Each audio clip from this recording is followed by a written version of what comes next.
Good morning. Oh, y'all, it's my last incense. I was trying to save this one. Oh, no. Wait a minute. Is this one?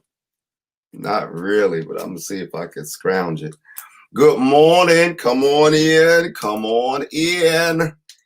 It is the last family devotion segment, and we are going to move forward in the very same way we have every other morning. Every other morning we've done it. Wait a minute. Come on now. All right. Come on now. Come on now. Let me see if this will work. Let me see. All right. So good to be with y'all today. I think this will work. Oh, that's going to burn right on up. So great to be y'all. How you feeling? How you feeling? How you feeling? I got to tell y'all, I got to be honest. Them covers felt extra good this morning. I'm trying to tell you. Them covers felt good this morning. And it was a push. I said, wait a minute, I got to get up. It's time for family devotions. But them covers was like cuddling and caressing and the warmth and everything. I was like, man, this feels good. But I was like, no, I have to get up. It's time for family devotions for our grand finale. So let me see who's here this morning. And then let's get ready to have an amazing family devotions experience today. We have a few things going on. And we're going to have some special progress report. We have our last talk time experience for this in this segment or in this way. It's going to continue in other ways. So yeah, we got some stuff to do today. We might be tasting some grits today on screen, all that kind of good stuff. All right. And so y'all get ready for that. But let me see who's it. Oh, wait a minute. I need a song. Somebody give me a song. I need a song. On the last day, you give me a song. Somebody give me a good song. Talia's in the house. Hey, Talia, I'm gonna send you the link in 1 second. Let me send this link to you. Here it come. Give me a song.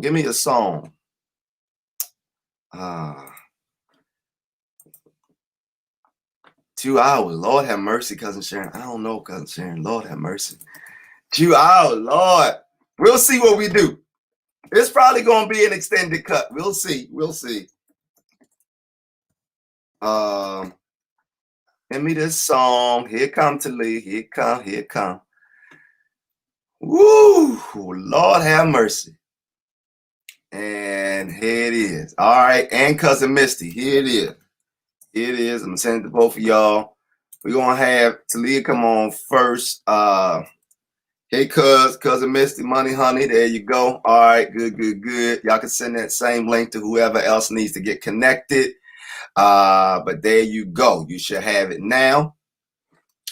Oh, okay. Oh, y'all got some good ones. All right, I got some good ones. Let me make sure I'm good for it, though. Let us break bread together on our knees. Let us break bread together on our knees. When I fall on my knees with my face to the rising sun, oh Lord, have mercy on me. What do you think? There's a wait a minute. Let me see what there. Oh, let me see. If it hadn't been, if it had not been for the Lord on my side, Where would I be? Dun, dun, dun, dun. Where would I be? Let me go out. Oh, he kept my enemies away. He made the sun shine through a cloudy day. He rocked me in the cradle of his arms when he knew I had been battered by the storm. So if it had not been for the Lord on my side, where would I be? Oh, where would I be? Good Lord. All right. Y'all got more songs up in here. Okay, I might do some more a little later. Or I'm about to bring y'all on and y'all can sing the songs. How about that? Let me see who's in the room. Hey, good morning, Sister Solomon. God bless you. Grateful that you made the wake-up list today. That's my godmother. Hey, that's my godmother, Ursula Williams. Good morning. God bless you. Hey, God sister, how you feeling this morning? You know I love you.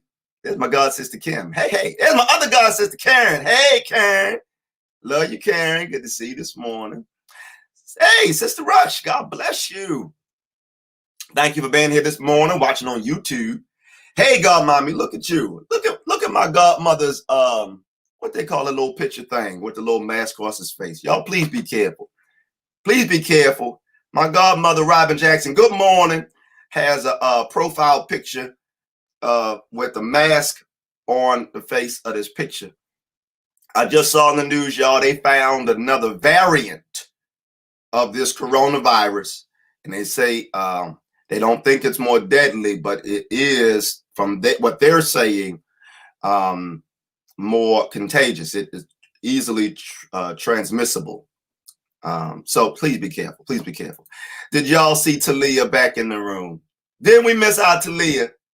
The whole world was asking about Talia the past 48 hours. We are so grateful. She is back, y'all. And she's sending a link to her guest on today, her last guest. And she'll be up shortly. But so good that Talia is back with us. Hey, Cousin Sharon, how you feeling this morning? How you doing? Good that you're with us. And there she is. The Money Honey's in the green room, y'all. The Money Honey is in the green room. The Money Honey got her face on. She's ready to get a progress report. You wait, it's coming. I'm so excited. We're gonna see what people have been doing. Hey, Sister Jane, how you feeling this morning? God bless you. And you, Sister Arlene, how you feeling? God bless you. Brother Clyde, hey man, God, good to be with you. I pray you had good time with the family, man. Good time with the family over the holidays. Pray so. Yogi Bear, hey, good morning. Good morning. Yes. Talia's going to give us an update. We're going to check in with our sister. Talia, you see the whole world asking about you now, girl. The whole world asking about you, Talia. Good gracious, we love us some Talia. There's my God brother, Kenny Jackson. Final good morning, family, at least in this way. That's right, y'all. I'm going to show you the room that I have in just 1 second. Once I get through my good mornings, I can't not speak to people. I got to speak. I got to say good morning to everybody. Good morning, Taisha Edge. Good morning, and God bless you. I think I heard right that there was death in your family, and if I'm remembering right what side of the family and everything, please accept my prayers and condolences to you and the family up there in New York. I think I got word that y'all had death in the family, and please forgive me if I'm not correct. Please forgive me. But I think I heard that right. So please accept my sincere condolences and our prayers for you and your family during this time of transition. There's Cousin Aisha. Cousin Aisha done woke up early this morning, put her face on too. So grateful. She's been up watching movies since 3 o'clock this morning. And so she said, might as well put my face on and get ready. So get ready, Aisha. Don't make your grits right this second. All right. Grits don't take long. So don't make them right, and well, let me know what's going on with your grits. I'm trying to do that like later on, like not like right this second. We'll see. Let me know what's up. Conjury, how you feeling? How you doing? How you feeling and how you doing? I'm just glad to be with you this morning. I'm glad you're here this morning. God bless you. Deaconess Vashti Edge, again, prayers and condolences to your family, but so grateful that you're here with us this morning for family devotions. Y'all know Cousin Tanae. Cousin Tanae. Hey, look, y'all, Cousin Tanae is doing some facilitating for another, well, really the Black Church Food Security Network. Cousin Tanae is going to be facilitating and doing some things with us as a part of our strategic board and staff retreat. Tanae has a firm called Tenacity Consulting. And so if you're looking for somebody who can do like strategic facilitation, who can work with your board, your staff, your group, your church leadership around, thinking through community connections or strategic visioning or that kind of stuff, Tanae is good with that. Tanae is really good with that. Jeree, do you do that stuff too? Jeree, what you do? Jeree do a little bit of everything. Jeree, what I want to put all my cousins on now before we close out this thing. Jeree, tell the people. Matter of fact, if you got your face on, I'm gonna send you the link. If you got your face on, you come tell people. Ooh, this is another one. We all get together. All right, I'm gonna come back to that when we all get together. There she is. I was looking. There she is. Reverend Dr. Philly John, death doula, loss navigation specialist, Dr. Jamie Eady. Hey, good morning. How you feeling this morning? I'm so glad to be with you. Y'all got the songs. Who else is here? Wait a minute. Let me say all my good mornings. Oh, yeah. You look at these songs. All right, I'm going to come back to it. Y'all get ready to share these again. Hey, Cousin Teresa, God bless you. Thankful that you're here this morning. Cousin Gloria is here. Gloria Webb is in the house. Hey, how you feeling this morning? Thank you for being here. Reverend Corcoran Smith. What's up, mighty man of God? Reverend Corcoran is going to be preaching at the Pleasant Hope Baptist Church in January. And I want to encourage all the cousins, come to our virtual service and support and be blessed. Wonderful man of God. Looking forward to him. And Kenny Jackson, who's put up, thank you, Lord. I might hit that one a little later, Kenny. But Kenny Jackson's going to be giving the word in January as well. I got the brothers coming through giving the word in January. And really excited. Sing Pastor a medley. Do a medley? Girl, I'm going to have to get some tea or something. Yeah, it's an avatar. Thank you. I forgot the word for it. Avatar. Yes, indeed. Yeah, y'all. Please pray for Cousin Taisha Edge and the family. They had death in the family. So please pray for them. You started your grits at 6:30. Lord. All right, so your grits are ready? All right, let me send you the link. These grits aren't instant. You'll need at least, for real? I'm glad you said that. You need 35 minutes for these grits. I might have to go downstairs. Oh, okay. All right, I'm glad you said something. Oh, okay. Well, listen, we may have to just put yours on then. Good gracious. All right. Let me see. Mental health therapist, consultant, and speaker. And I be dancing too. Right. That's what I thought. Like all the stuff. So please, y'all check out Cousin Jeree. Jeree do all the stuff. So Jeree, I want to let you know too, I'm thinking through next year and connecting church and what you do. Like, I don't know. But let's wrap.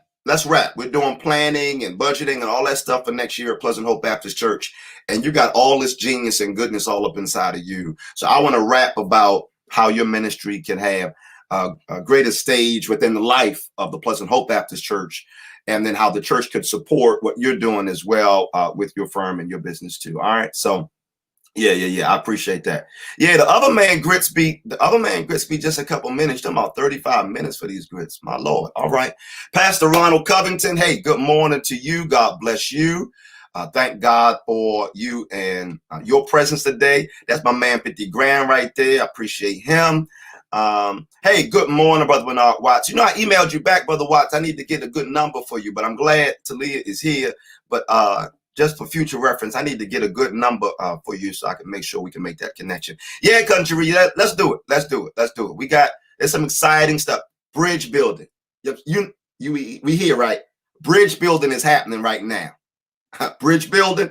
And I think you another bridge builder, and you hold space from what I've seen, hold space very well. And anybody else who needs Jeree to come, do a little something, mental health therapist, consultant, speaker, all that kind of good, and dance. Like if you want her to lead like a chair dancing class for your corporation, call Jeree too.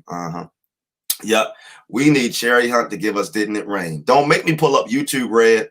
Red, I will go to YouTube and I will pull up the video I have. It's grainy as all get out, but the sound is clear. And we'll have Mama Sherry Hunt come on through here. Yes, indeed. Yes, indeed. We got to cook these grits like the ancestors, low and slow brown. For real? Girl, I'm glad you said. Well, listen, when your grits are done, you let us know. When your grits are finished, let us know, and I'm going to bring you on. You got your face on and stuff? Put your face on. When your grits are done, you come on and eat the grits in front of us. I didn't know it'd take that long. I thought I can just put them in the pot, whip them up real quick.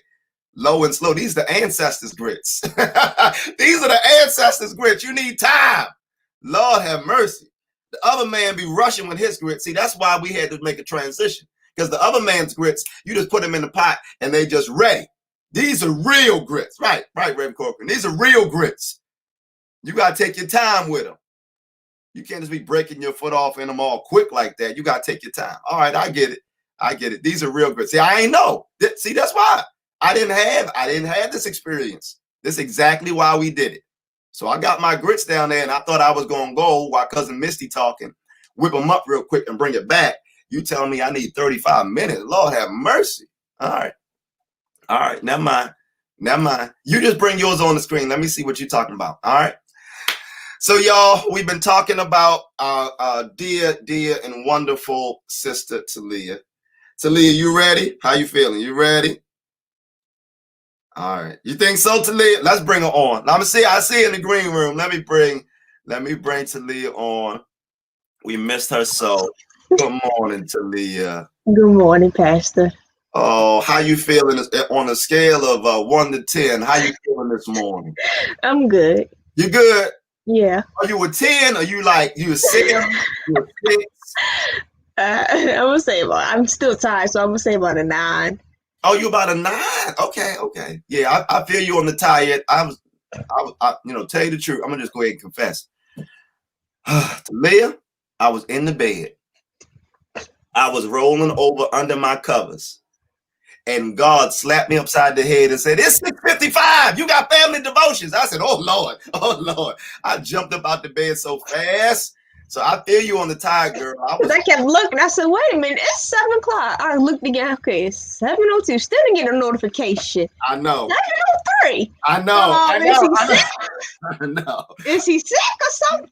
I know.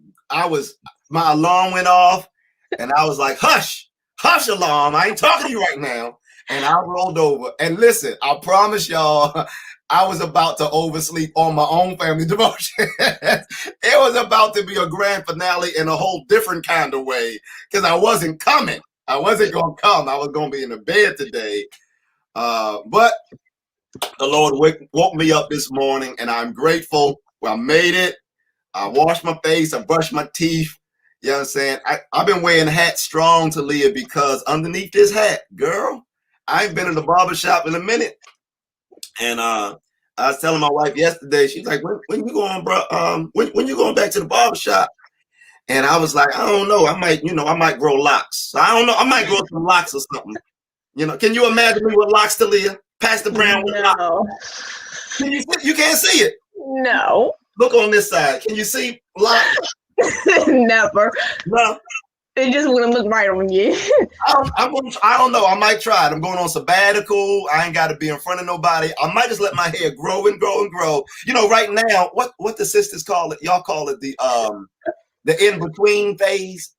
So look, I'm in the in-between phase, but I ain't got a wig. I ain't got no wig. Like y'all be putting wigs on top. Y'all in between phase. So y'all got nice accessories and y'all wrap up. Y'all put like a what the thing's called? Y'all put the wraps on your head. Y'all got skill. When a brother got an in between phase, we just in between. We just in between. So I don't know. I might come back with locks. You know what I'm saying? I'm gonna be like, who this? New year, new me. Who this? Come back to the place, bust out on y'all in the pulpit, have my lock flowing. I'm gonna be preaching, and my head's gonna be all over the place. I'm gonna be whipping my locks. I'm gonna be just. Y'all might get all my locks. Now, back in the day, I'll say this. I know you got a segment. Back in the day, I did. They had this style back in the day where I would take my hair and like make little tight curls. So I had a whole head of tight curls. It wasn't long, but my hair is curly. So I had the lady curl it up, put the gel on it, and had a whole head. I don't know what that style was called, but my whole head was tight locks all through the back of my head, and you couldn't tell me nothing, Talia. I was like, I'm fine. I know I'm fine. But I don't know. But that's what I got going on today. So I slapped this hat on my head, brushed my teeth, washed my face, and ran to this screen so I could be with you today. Do you have a guest? Oh, look, Country said they got man wigs now too. Now look, I've seen some of the brothers go and get a little something. Have you seen this, Talia? Yes. Brothers now can go get pieces, and they get their piece on their head. And I've seen it, and I've seen it before and after. I just can't get with it. Like, you gonna get all this grown man. I ain't gonna take my hat off this morning because it's a thing. But I feel like, no. Excuse me. You gonna get No, dog interrupting. Oh, the dog. I was like, what you see? What's down there? But yeah, I don't know if I can do the wigs. I ain't gonna do that. You're gonna get all this grown man. Every season of my life, you're gonna get all of it. I don't care what's going on my head. You're gonna see all of it. If you knew me as a baby, you're gonna know me as a senior citizen, and you're gonna see every season of my life. I promise you that. I'm gonna be grown man. Right, twist. They called them twist, right? Finger twist. That's what I had. Twist. Yep. That's what I had. And I was shocked with it too. I go to church with my finger twisted, my suits on. I was shocked with it. But no, I ain't doing this other stuff I be seeing. You remember that style, Kenny? I had my tight head back in the day, boy. These people don't know, man. I had style. I had style. Right. I'm with you though, brother Bernard. Ask that. I ain't doing the wigs, the enhancements. I ain't doing it. I'm gonna be grown man from here on out. Listen, I'm cool with mines. You're gonna see, you know what I'm saying, whatever I got. My hairline all over the place now. Talia, ain't always been all over the place. But now it's all over the place. But guess what? I'm a grown man. Watch that. I'm 40. How about that? I'm 40. That's what I do. My hair want to do, then that's what it's going to do today. Praise the Lord. Yep, too much. He's still working on you, Kenny. All right, let him keep working on you. But listen, he's gonna grow it into a bush. Look, the new mayor of Baltimore got a bush. Mayor Brandon Scott. He got a nice bush. He got a nice afro. Now he a little bit younger, so his hair follicles a little stronger, but he got a nice afro. Bless the name, bless the Lord for him. You know what I'm saying? And so come on, let's bring back the afro. You wait till I come back to Leah.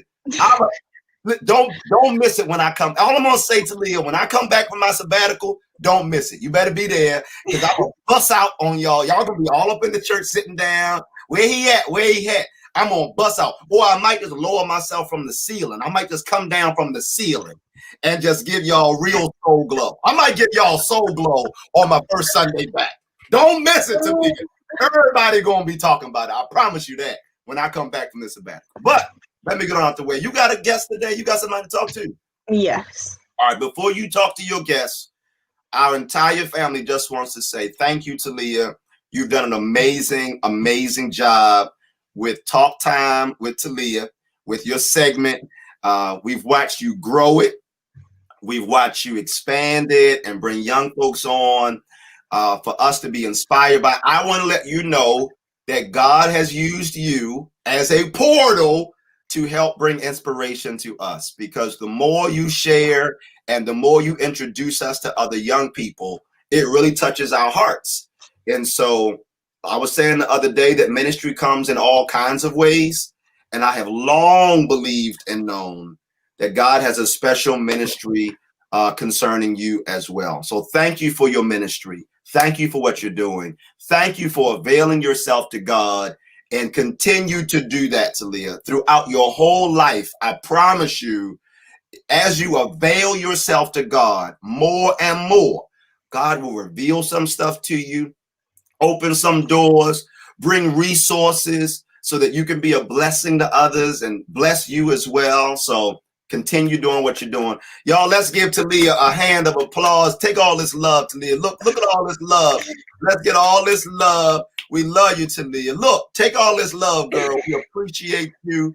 We really do. Yes, we're glad to have you back. We're glad that you're here. You part of our village. It ain't quite right if you ain't around. It ain't quite right. Take all this love. Love for Talia. That's right. Love for you. We appreciate you. All right, now I'm gonna let you introduce. Look at that. Look, more love. Take all this love, girl. Take all this. Love is a part of the medicine, I hear. Love is a part of the medicine. Whatever we going through, love is part of the medicine to get us back to better. And so take all this love. We appreciate you and we love you. And even though you at a 9 and normally you at a 10, we pray that this love helps to get you back to a 10, and that the power of God restores and aligns you in every way, physically, spiritually, mentally, and otherwise. Yep. All right, I'm gonna get out the way. Tell people who you're gonna talk to and then do your interview. All right. Okay. All right, I'm going backstage. Today's guest will be having my big cousin Taylor. Good Hi. morning. How you been? How you been? Good. How are you? I'm excited that you asked me to be a part of this. I'm good. I'm so proud of you. Thank you. So I know that you graduated. How did that go for you? Graduation was really good. From grad or for undergrad or both? Both. So for undergrad, it was really good. I went to University of Maryland Eastern Shore and Salisbury University. And so I obtained a double bachelor's in sociology and social work. I didn't really, before college, have intentions to go to school. So it actually turned out to be really well. My lifelong goal was to be a cosmetologist. And so life took me on a whole nother path, which is good. And so I ended up majoring in social work and was able to do the dual degree program. And then I, again, didn't have a plan and somehow ended up at Howard University and just graduated with my master's in social work. So I'm super excited. Jalen said the same thing, that she did it in social work too. Yeah. So I guess the whole family, that's what we're gonna major in. Social work. Good feel though, because there's, you can do so much with social work. Mine's, I want to do teaching. So right now I'm taking child development in school. So I want to work with younger children, like preschool, kindergarten. Okay, that's good. Jalen actually just got hired, I think, with DC Public School System, I believe. Yeah, as a substitute teacher. Mm-hmm. It's a really good. Was it virtual? For school? Yeah. Yeah, so I did all the way up until about May, I believe, or like around April, March. We had switched to virtual. So I was going to and from school. I live in Columbia, Maryland. So I was commuting back and forth from here to DC. That part of the experience was very rough for me because I was having to get up so early and beat traffic. And then my classes didn't end until late. So I would leave class around like 10 and then get back on this end around like 11:30, 12. And then some nights I had to go into the lab and do work for data analysis. So that took additional 2-3 hours sometimes. So I wouldn't get back onto this end until around 2-3. So that aspect of it was a little bit challenging for me. What's your best learning style? Would you rather be in the classroom or be at home? I enjoy, like I said, in terms of the traveling and the commute, I would definitely want to be home because it was a lot easier just to be able to take a shower, go downstairs and log into classes. But I'm a very hands-on learner. So for me, I would prefer to be in class. I'm one of those nerds that sit in the front of the class and I want to be talking to my teacher very hands-on. So I would prefer to be in class or do hybrid where I'm half on and, Yeah. In class some. Or maybe if they did get the opportunity, maybe about 3 days out of the week, Right. home, maybe those 2 days come to school. Yep. I wouldn't mind that. Yeah, I wouldn't either. Just being at home, I mean, I like it, but at the same time, them teachers, they say, "Oh, we'll respond to your emails. We'll respond to your emails." Yeah, that's challenges with Howard. I sent you an email, and it's been a month now. Where's my response? Yeah, that's one of the challenges that I experienced with Howard was during this whole transition in terms of everything turning virtual is that they weren't as responsive, which they weren't before as much, but yeah, they weren't as responsive. But I'm pretty sure it's just because they had so much demand and overload. And I mean, this was a change for everybody. So there's some teachers, this is my first time. I'm trying to get still used to it. Right. Yeah. Okay. Yeah, definitely. I wouldn't mind doing hybrid where I did both. Oh, do you have a Bible verse for us today? Yep. So I'm going to do, I can do everything through Christ who gives me strength. Philippians 4:13. And that's my favorite one. Yay! We're passing it back to you, Pastor Brown. Thank you, Talia. You're welcome. Wonderful, wonderful. Thank you so much, Taylor, for being with us this morning. I really appreciate it and inspired. I don't know if you saw, but you're getting a whole lot of love in the comments section. You got some HU love up in here. Thank you. Eastern Shore, Salisbury, UMES love. I was blessed to speak at UMES. When was this? It had to be some years ago, maybe 2 years ago or so. And I spoke at an event. Y'all have a organization out there, and really it's a national one called Manners. Mm-hmm. For those who are not familiar, Manners is minorities in agriculture, natural resources, and sciences, or something like that. Yeah, I heard of Manners, but I'm not too familiar with it. Yeah, so they brought me out to speak at UMES. It was my first time, and it was a beautiful campus. Yeah, I mean, UMES. I pull up, and there was like these ducks just walking across the middle of campus. My car had to stop, make sure, wait till they got through. Then I went to park, and I was like, this is a beautiful space. Now, it was long as all get out to get there, though, from Baltimore. It was I was like, that road never stopped. I said, Lord have mercy. But it was a beautiful, beautiful school. And I just wish I was closer. But how was your UMES experience? You enjoyed it? I enjoyed both experiences, and I even enjoyed Salisbury. Now, my main campus, of course, was Eastern Shore, but it had to be around my people. I enjoyed it. I enjoyed it, but I was excited that I was able to get the experience from a PWI and a HBCU. So I enjoyed that, and I love Howard. Now, like I told Talia, I had no intentions on going to school whatsoever. But I knew when I got up there, my mother was like, "You staying up? Ain't no coming back." Wait a minute, you had no intentions of going to school. Like after high school, you were done. I had no intentions. I tell people this story all the time. I had no intentions on going to school whatsoever. I was one of those that don't even talk to me about college. I wanted to go into cosmetology. My lifelong goal was to open up my own hair salon, and that was it. Nobody could tell me anything. And actually, I had in high school, they put in Howard County, I don't know if they still do this, but they put you on 2 separate tracks. So you can either do CRD, which is Career Research and Development, which they prepare you for like a trade, or you can do the 2 years of language, which prepares you for college. And so at that time, because my goal was to be a cosmetologist, they put me on the CRD route. So I used to leave at like 10:30 or 11 after school, and then I would go to a hair salon to do like kind of like an internship.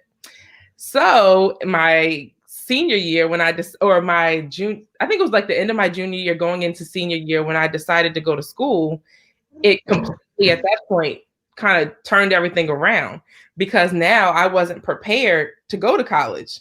So every school that I had applied to, and actually I wanted to go to Howard for undergrad, but I didn't have 2 years of language.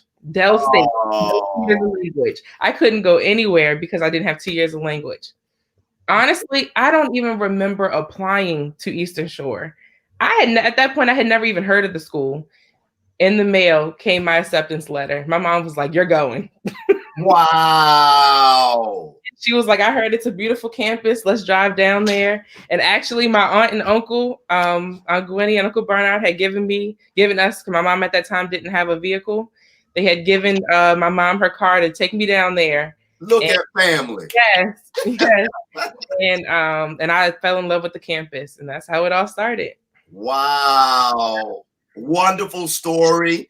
Thank you. Any other younger people that's watching, you know, I'm sure they pull some nuggets from your story to help them in their journey. Now, cosmetology, you still got a passion or interest there? I do actually, and more recently, I had started telling my mom's like, you didn't have to give up on your passion. You know, you can always resurface. But it's one of those things that I wouldn't mind doing on the side. But I'm now thankful that I do now have degrees to fall back on. Okay, so it worked out. It worked out. Yeah, but it's definitely something I'll resurface. Awesome. Later. That's right. Hold on to it. Hold on to it. Yeah. Well, I'm going to share, you know, a part of our experience here at Family Devotions is we also just like to be a blessing. We just like to be a blessing.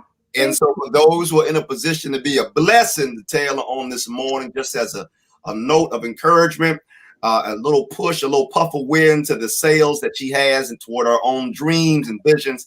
Come on, y'all. Let's be a blessing to this, to Leah's big cousin, Taylor. And really excited about you and thankful for you getting up early in the morning. I couldn't turn it down when Talia asked me. I was like, I have to. She was like, everybody I'm asking is saying it's too early in the morning. I was like, how could I tell her no? Talia, you gotta, you know what? If we ever bring this back to Leah, we gotta mix up how we ask people. Don't ask them to come on the, you know, the program. Ask them if they want some money. Start there. You want some money? Now, if you lead with the money, it makes the rest of the conversation go a little bit better. In the future, say you need a couple dollars, you want some money? Yeah, I want some money. Meet me at 7 a.m. tomorrow.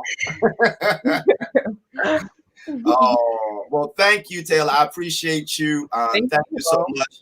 And yeah, family, for those who can, let's be a blessing. I know it's the week after Christmas, but if we can be a blessing, you got a little something. Let's go ahead and share and be a blessing to Cousin Taylor on this morning.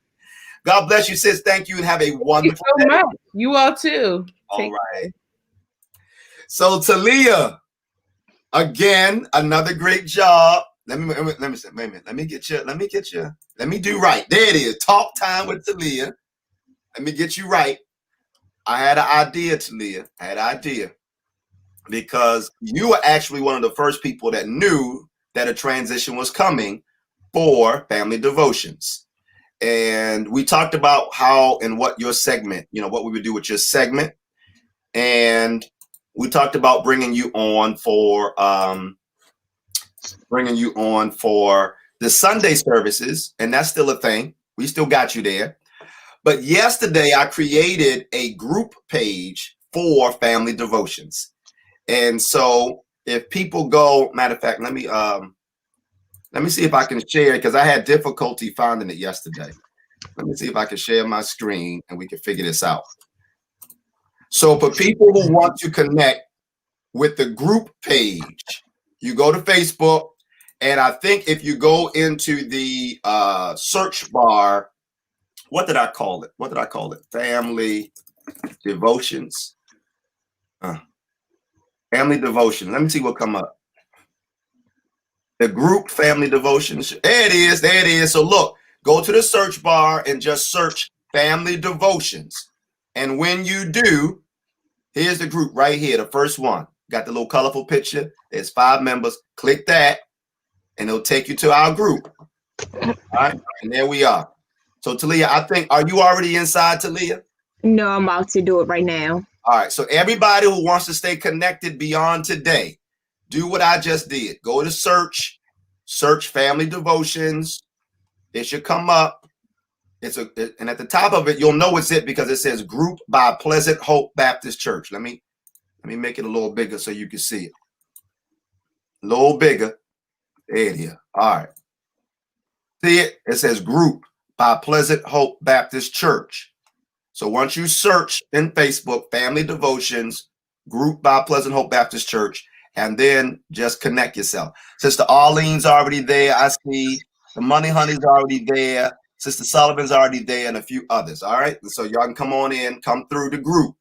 And what I'm thinking, Talia, the reason I'm bringing it up is what I'm thinking is we would love to have you also continue your talk time with Talia in the group, right? So you can just go to the group. We can pick a day. Where's your day to do your videos? Go to create a post, and you could do a live video. You could do a pre-recorded video and upload it. All right. And so we'll work through all of that. But here's another portal for Talk Time with Talia. We'll have you on the Sunday joint. And then for the family that stays with the group, you can keep on interviewing and sharing with them as well. So I figured that out on yesterday. What you think?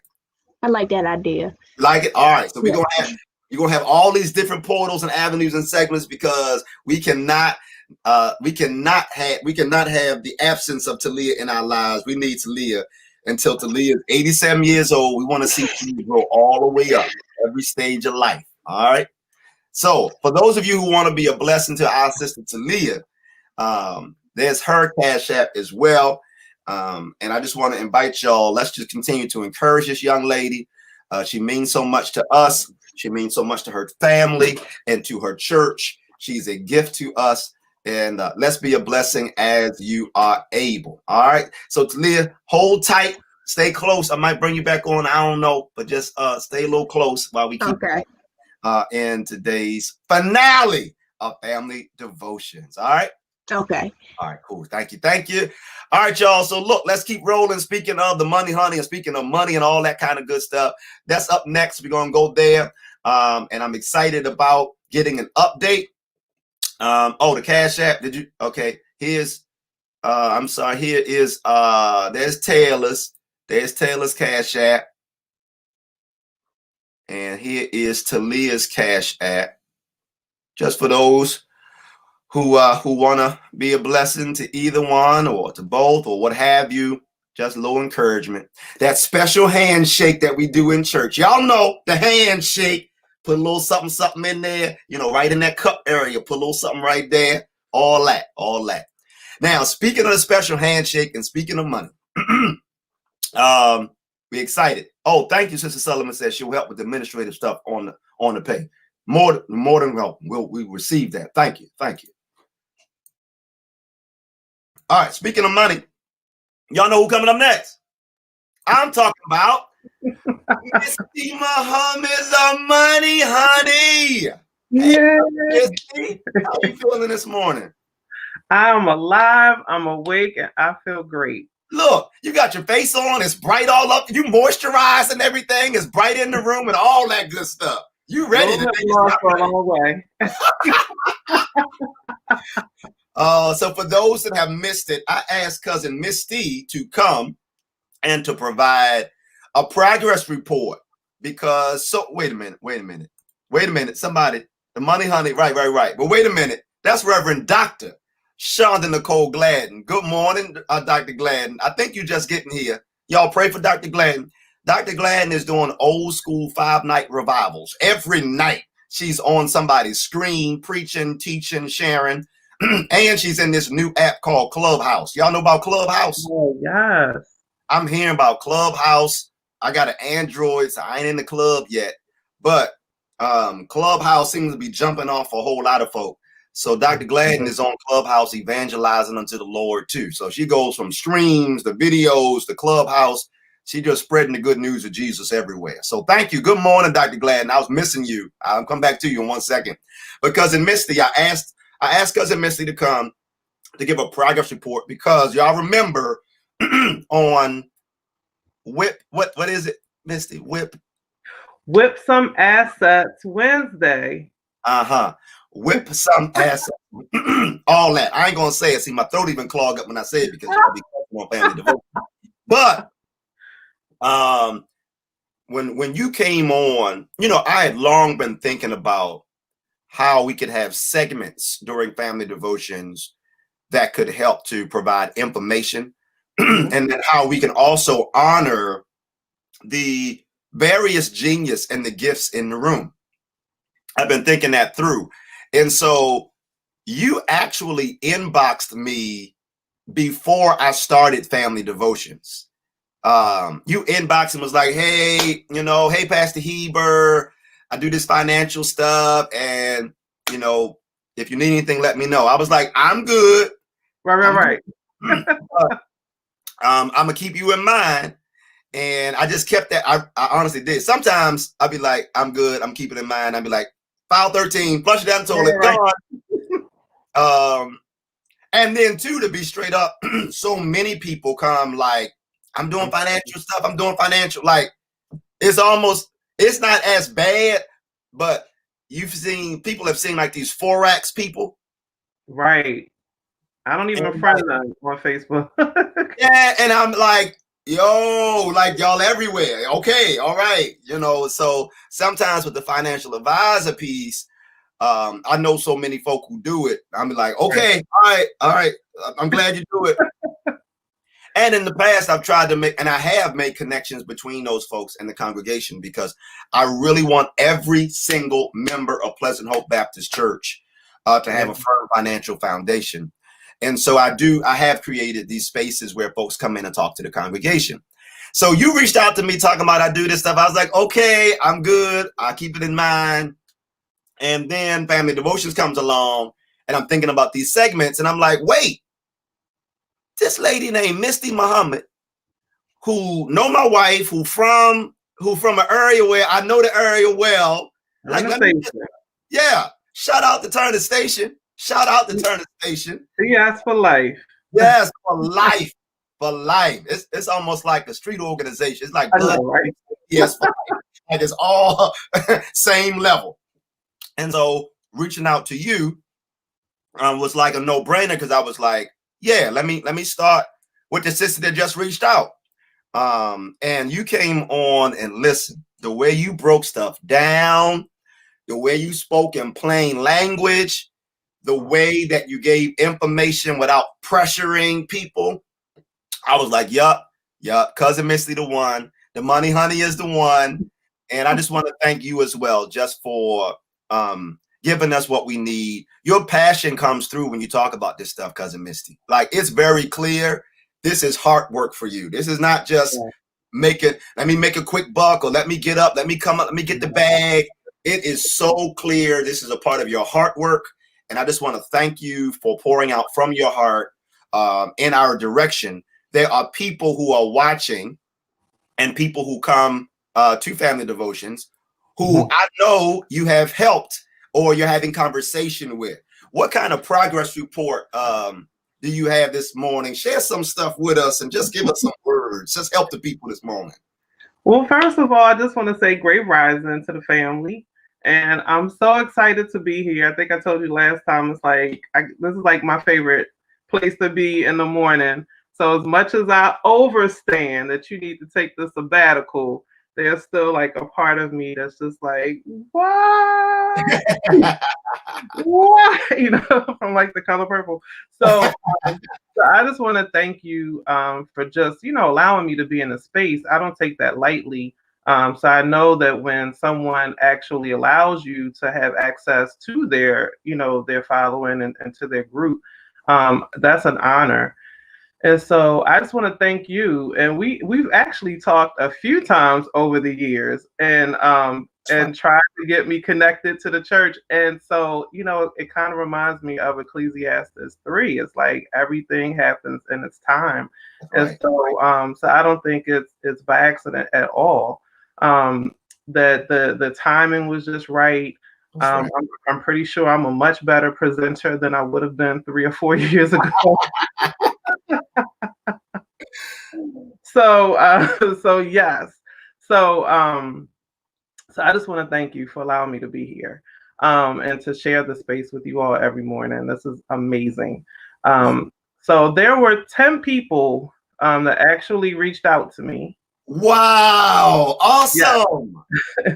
So here's the thing. So this is a highly regulated industry and it's highly governed by privacy laws. So I think we should do it a little differently. Instead of me saying who were the folks that reached out, if they could actually, if they feel comfortable enough to reach out and to at least say that it's okay for me to actually mention who they are. That's So beautiful. you have the list of names in front of me, but I can't say it. They have to I know say that's you can't give nobody social security number on the live or that, you know. I that can't even give your name. No, that's right. That's right. See, that's the kind of person you want working with you on your finances. They ain't telling your business to nobody nowhere. That's not happening. I love it. That's right. Abide by all the laws and do all of that kind of stuff. Here you got you got one. Yeah, so Brother Corcoran. I was in the number. Yes, Brother Corcoran did reach out and we had an awesome conversation. And he was a blessing to work with. And so he has some homework. I feel like he's been ditching me. I feel like, the dog ate my homework. I was just messing with Brother Corcoran. So no, he's a really good brother, and he was one of the first people to reach out to me. I just want to say shout out to the folks that reached out almost immediately, because that's a big deal. You know, a lot of times folks hear information and it's like, that was great information. You know what I'm saying? And people say knowledge is power all the time, but it's applied knowledge. That's right. None of the stuff I said on the first time I was on is going to make a difference in your life without taking the action step, which is sending an email or giving me a call and saying, hey, you know, can we meet? Can we talk? So I just want to really, you know, congratulate the 10 folks that just were bold enough. Thank you, Brother Cork, when you're working on your homework. And, but just were bold enough to take the step. And, you know, a lot of times people have a lot of pride around their finances and shame and guilt and a whole lot of things that people are walking in when it comes to their money. And so, so for each of these folks to just take the step to even just have a conversation. Yes, Reverend Shonda. Thank you, Reverend Shonda, for speaking up. She was another beautiful soul that I was able to connect with. And we just had conversations. So the same way I'm non-pressure in this space, I'm non-pressure when we meet face to face. And so a lot of times we just wind up talking about their goals and, you know, just what they want to accomplish. And I give them space to freely speak about how they are feeling, you know, about their money and what's going on. And yeah, Sister Ursula, I'm gonna tell y'all, she was one of my faves because Sister Ursula from the beginning was like, she was like, I'm up in age and I'm thinking, you know, it's too late. And she is just a perfect example of a person that stepped out on faith. She probably really didn't think I'd be able to help her because just off of age alone, right? So many times people think that it's just too late. But one of the things that I share with Sister Ursula is, you know, if you're taking a road trip and you're going in the wrong direction, like it doesn't matter when you realize that you were going in the wrong direction. The whole thing is that you just realize that I have to stop and get on a different course so I can go in the right direction. And so that does not matter what age you are. It doesn't matter what your situation looks like. And so that's the thing. Sometimes people really, you know, they don't think you can help them. They've kind of lost hope. They've been dealing with these issues and things for years. And they didn't really have a person that they could turn to or even know, you know, where they could go and get help. And so Sister Ursula and I had a great appointment. And I was even shocked by some of the things I was able to do for her. I got nice. Now look, you know that. Oh, okay. Hey, you know that's my godmother. That's my godmother, like my legit godmother. Know me before I knew myself. Her, Robin Jackson, before I knew myself. That's godmother, right? Let me tell you something about godmother. She is a sweetheart. I think she lying about her age though. I know, right? Yeah. My godmother been 37 for 30 years. She is youthful energy. She raised all the children in West Baltimore. I love my godmother to life, and I'm so excited that you were able to bring some support around the goals that she has for herself. And I'm just going to say, yay, godmama, yay! I'm so excited for you. I love. Go ahead, get the bag. Get the bag. Why not? You know what I'm saying? There's bags out here to get. There's goals out here to reach, and I'm excited that you out there as well. This is my god brother Kenny said, I think I need to reach out. How can I get your information? Can you share how to connect with you? Yes. So my email address, because last time I gave my phone number. You gave your phone number. Wait, you giving numbers. And it was so funny because afterwards I was like, well, maybe you was doing too much. But I'm just so used to giving my number out to people. And so, but you can email me. So my email is muhammadmisty@gmail.com. So it's muhammadmisty@gmail.com. Reach out, and when you send the email, please include your contact information, because sometimes with emailing it can be a lag time, because then it depends on how soon I get the email, how soon you get the email, and so if you can add your best contact number in the email, and we can set up a time to just have a conversation. I'm very big on let's have a conversation. And I just want to say that that I do not charge any types of consultation fees. This is very much a heart work for me. And I really want to see all of our people win. And I really want to see all of us flourish and thrive financially. But I realize that there are 3 reasons why people fail financially. And the first one is lack of education. We just were not taught. Yeah. And so you can't win a rule, you can't win a game if you don't know the rules. And so we don't have the information. The second reason is we don't have a written game plan. Yeah. And so with most of those appointments, there was a follow-up email that went to them that, included all their homework assignments and just additional information. And if they decided to do life insurance with me or an investment or whatever they need, they were given things that they could actually print out and hold in their hands. Nice.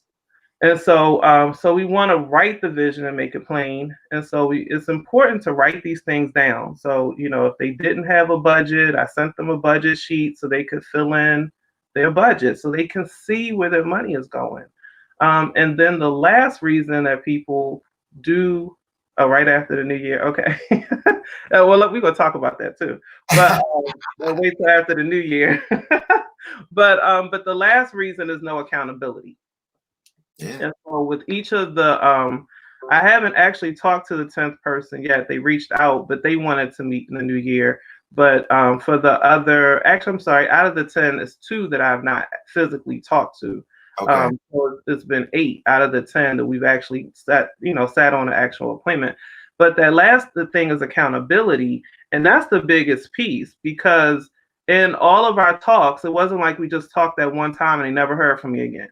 We had follow-up appointments to make sure that they were on track for doing the things that they needed to do or get the information that they needed to get. So with me, it's not like salesy. It's like, no, look into this, get the information. We want to, we want to get all the information. And so there were follow-ups. They were just calls to say, hey, how are you? Yeah. How's it going? Did you get the email? Did you do, And so so that's important too, because I believe in connection before content. And so so it was really good. It was really, really good. So look, 3 things you said. The last thing you said just hit my heart bone. Connection before content.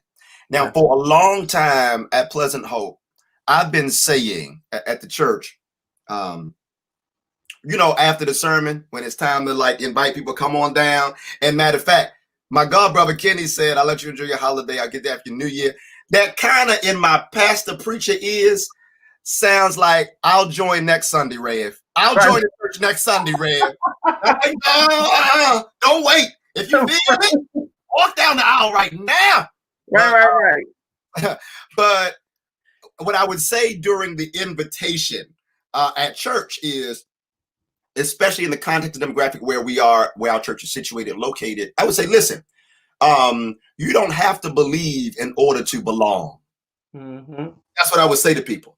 From the pulpit, church is full. I just preached and I said, listen, it's time to invite people to come forward. I said, you don't have to believe in order to belong. And I've Right. talked about the significance of belonging and being connected, similar to what you just did. And, you know, when I first started saying that, Misty, eyebrows would raise. Like, whoa, wait a minute. What do you mean you don't have to believe in order to belong? What is that? Because that goes against what so many of us have understood and known about church. Like, you know, I could only join the church if I believe everything that I've ever heard from every preacher and read every Bible or book. Right. And if I don't believe every single thing, then I can't join. But look, I'm up there like, listen, wait a minute. I don't believe all the stuff I heard in church, but I still keep going. I don't. And people, Pastor Brent, yes. Yeah, I don't believe it. I've grown in some spaces, in some places where some stuff, even that I used to believe, I don't believe no more. Some stuff, if I can be straight up, some stuff I used to preach, I'll never. You know, listen, you said something heavy right there. So a couple things. So when people hit me with that, let's meet in the new year, that's what I hear too, because it's kind of like that diet you've been saying you was going to do all 2020. And then look, and then it's like, it's December and you like, I done gained 20 pounds this whole year, right? So people are always starting to start. And so people, you know, people always, I started to do this. I started to say that. Hey, look.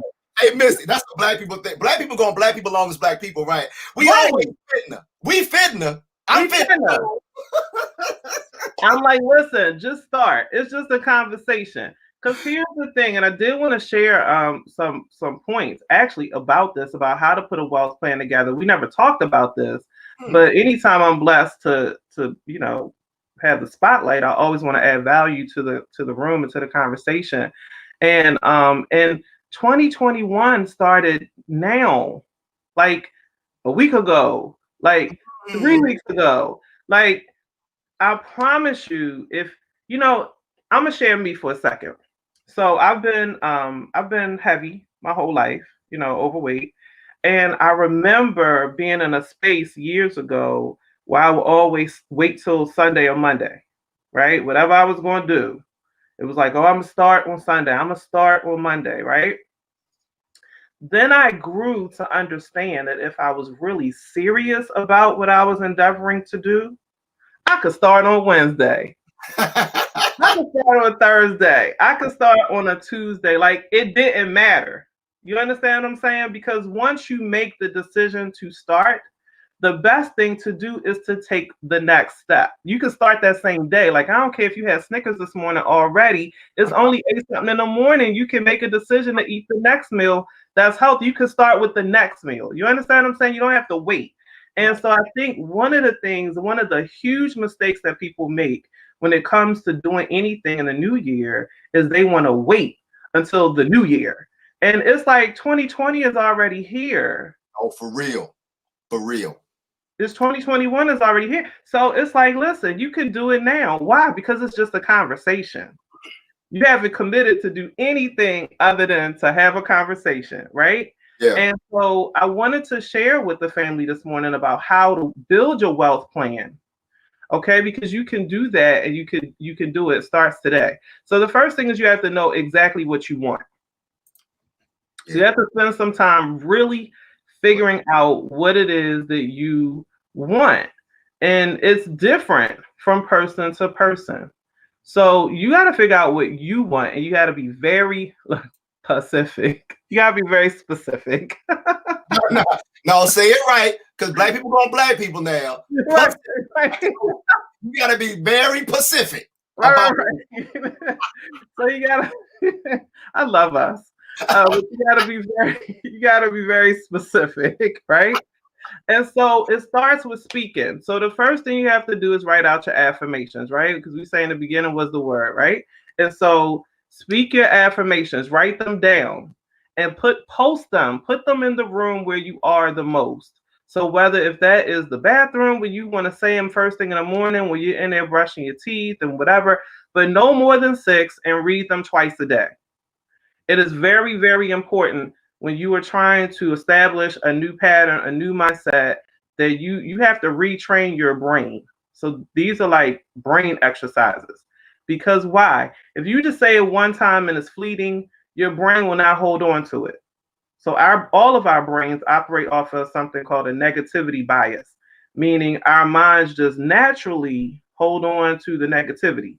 So understand specifically when you were trying to retrain your brain when it comes to your finances, you've been beating yourself up about all the things that you haven't been doing right. So now we're trying to put new information in. So you have to put it in more often to counter the negative that you've been telling yourself, right? And be very careful with words, with negative words, because a lot of times people, they do their money affirmations like, I want to be debt free. Well, your brain heard debt, didn't hear free. So you want to be very clear and not have any negative words in your affirmations. So you want to say, I'm financially free. And so no more than 6, post it 2 times a day, and post it wherever you're going to be the most often. So the next thing is to map out your goals. So maybe you have promotion goals. Maybe you have, maybe you want to move up where you are and your job. Or maybe you are a part of an organization where you can, grow in that area. So map out your promotion goals. Map out your income goals, right? How much money do you want to make in 2021? These are all things that I do. I have to map these things out to decide how much money I want to make in 2021. If you want to start a business, be very clear about what that looks like. So write these things out. Studies show that people have a much higher propensity of accomplishing these things, like roughly almost 85%, just by writing it out. So write the plan, promotion goals. If you're planning on starting a business, your income goals, how much do you want to make in 2021? Your savings goals, how much do you want to save in 2021, right? What are you going to eliminate in 2021? So think about what you've been doing, your habits. What do you want to eliminate? Maybe it is debt. Maybe it is some of your spending habits. What do you want to eliminate in 2021? Where do you want to go? I want people that's still dreaming. What trips do you want to take in 2021? Talk about it. Don't be afraid.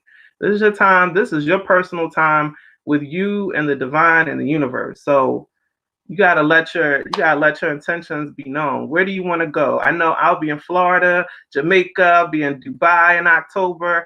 So this sister got plans, right? So what trips do you want to take in 2021? And then the last thing is the action items required to accomplish your vision. Because again, it's one thing to write the vision, right? But then you got to go do it. And so what are the action steps that are required for each one of those things that I mentioned? So whether if it is, yes, write out goals, what to eliminate. Yeah, what do you want to eliminate in 2021?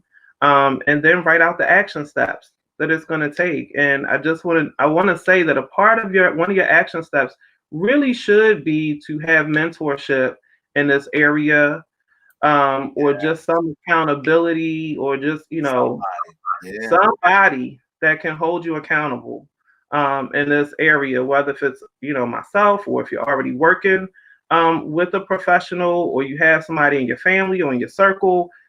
Listen, talk to that person, because if you don't know, you don't know. Yeah. And the same mind that got you in your situation cannot be the same mind that gets you out. One of the things, Misty, you made me think about is, as we transition from this live daily experience into the group page, similar to Talia, I'm thinking about how you could come on and do like, what is the Money Honey's tip for this week, right? And even if just one tip per week just to get us going, that group, the Family Devotions group on Facebook, can be a space where some of that encouragement, that accountability can come into play, that support can come into play. And I think, you know, for those who are going to be, like Clyde said, as soon as I get out the bed, I'm thinking, and Kenny said, I'm convicted now. I'm gonna reach out today. But beyond today, that group could be that space where we like, all right, cousins, let's come together and support one another, whether it's financial or any other goals that you might have.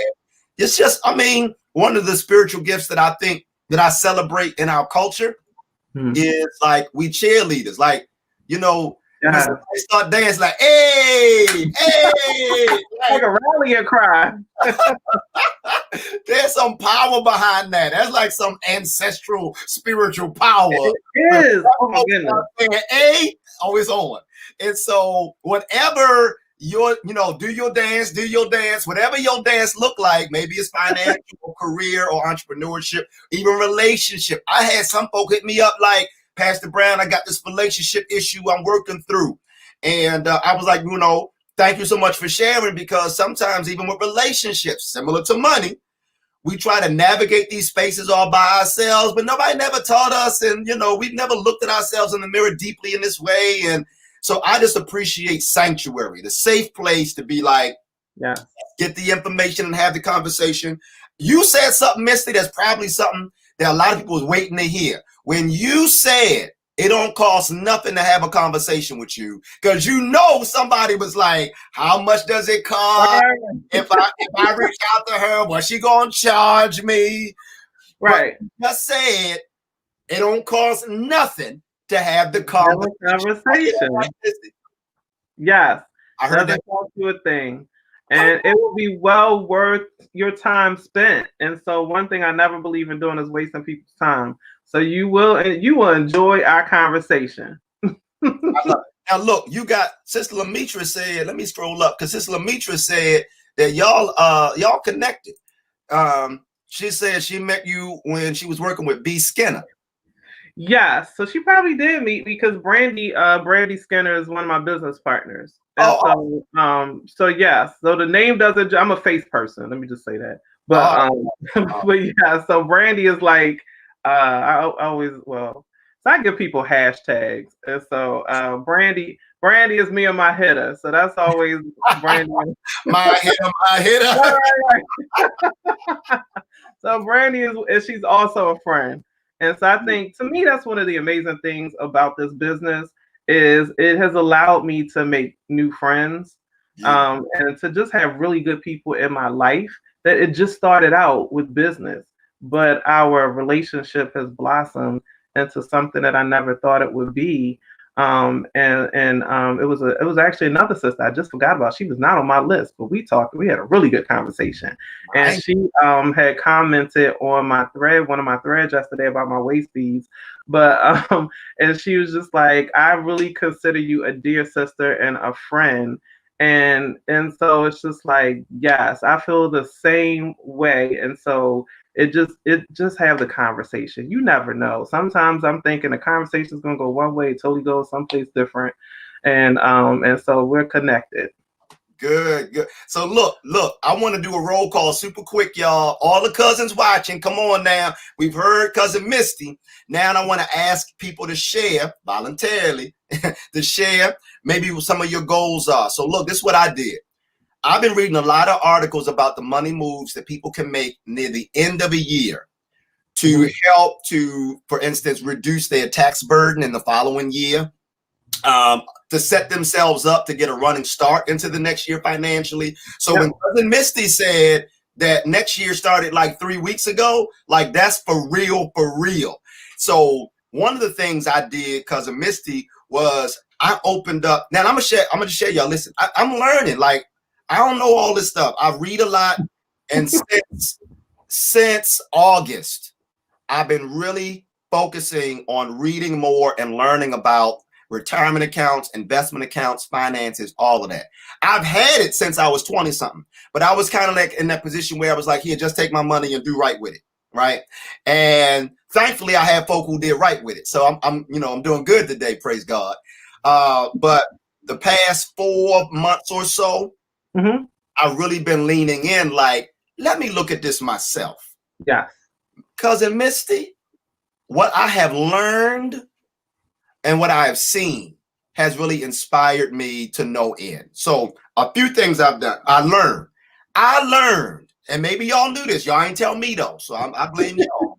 I learned that you can have more than one Roth IRA.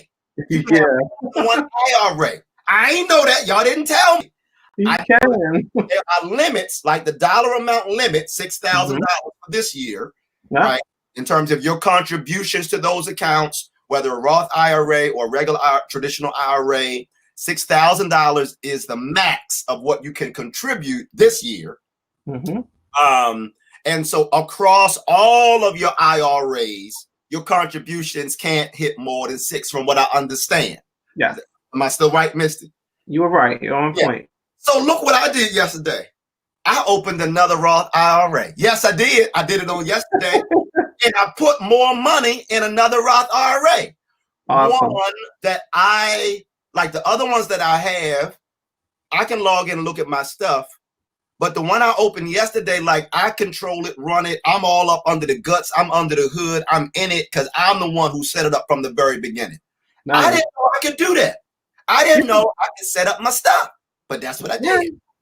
And then look, I got so excited and proud of my little self. I texted my family like, all right, y'all, I just set up a Roth IRA. Yes, right. I'm not taking no clients at this time.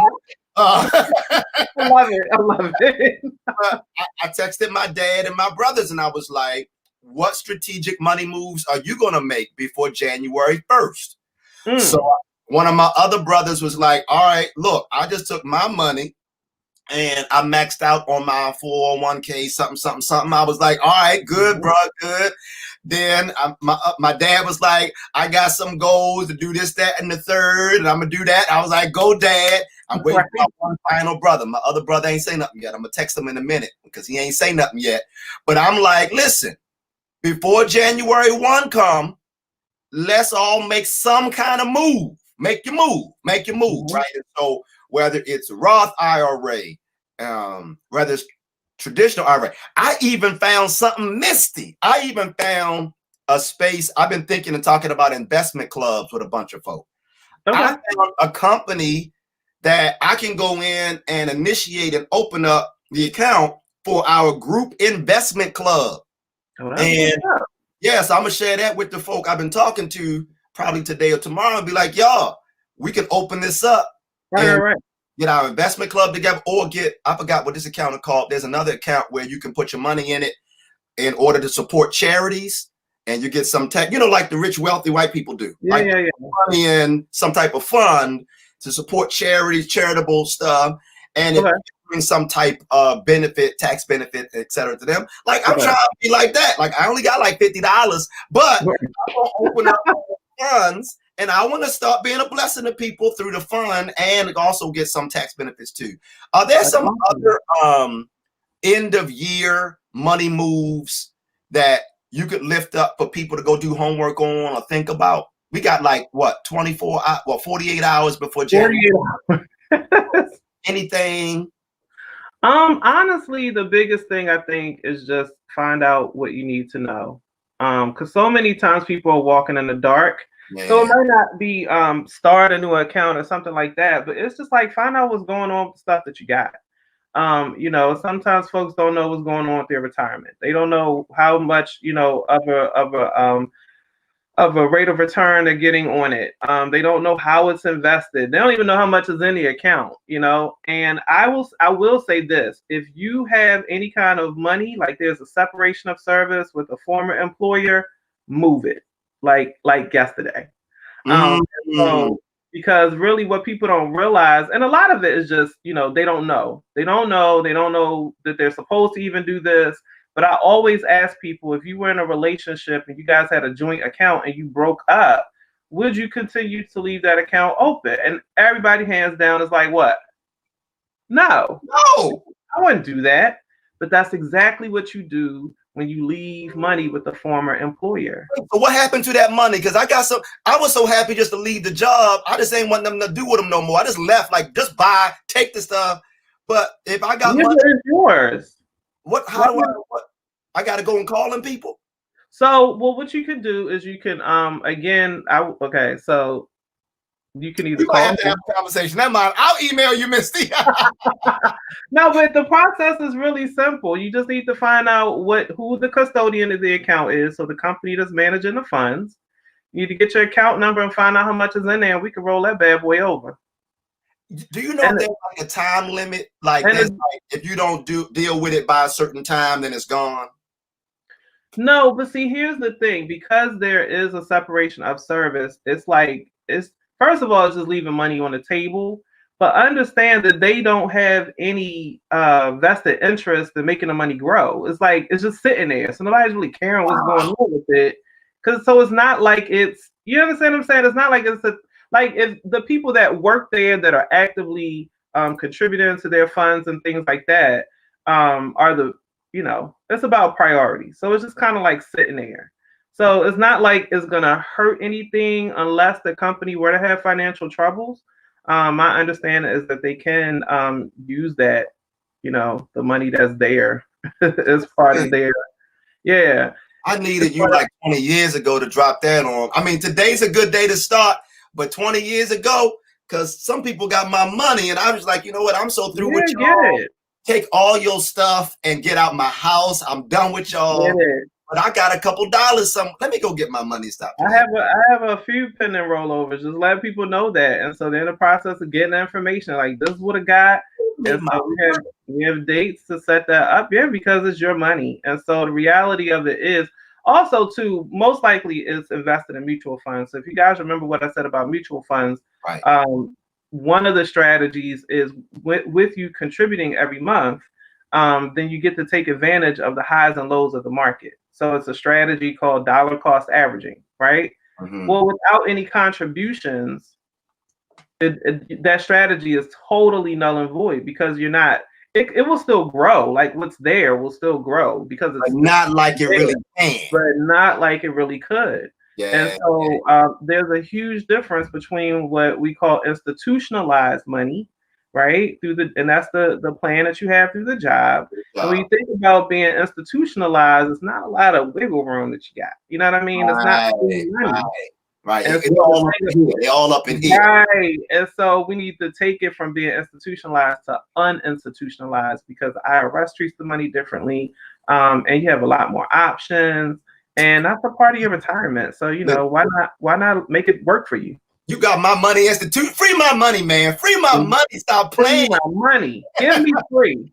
Gotta institutionalize. Let's go down some of the goals. Let's do the Black people A on some people's goals. So Jeree was like, I'm getting into the driver's seat with both my business and personal finances. Got my retirement plan set up and working on paying down some debt. Hey, all right. Jeree enjoy the work with as well. I'm so happy for her. Clyde said, I didn't even wait to get out of bed. I sent an intro email to Cousin Money, honey. That's right, Clyde. Thank you, brother Clyde. Go ahead, Clyde. All right, wait a minute. Family commitments and accountability. Cousin Laura just saying, yep, we need that. So y'all, the group that we gonna have, I might just have to pop in and do videos every now and then, just to make sure we got something special. We need that commitment, that kind of accountability here. Jeree said, with a little nudge, I assessed a retirement plan I had set up at a place I worked 5 years ago. Did you? You got your money? Go get your money, Jeree. That's what I'm talking about. I have that conversation with everybody. I'm like, do you have any money with any former employers? And they're like, yeah, no, I think like it's wild because people have been digging in the crates and finding all kinds of money. I promise you. This ain't for nobody here, but somebody. Let me just tell y'all. Listen, John Hopkins. Hey, John Hopkins. Listen. I got my money and I'm coming for my money, John Hopkins. Y'all owe it. Anyway, John Hopkins, you got my money. I used to work with y'all when I came fresh out of Morgan State University. Y'all did me dirty over there, had me wondering if I was as gifted as I am in that environment and sowing all that doubt in my spirit. And I left. I left. But guess what? I'm coming back to get my money.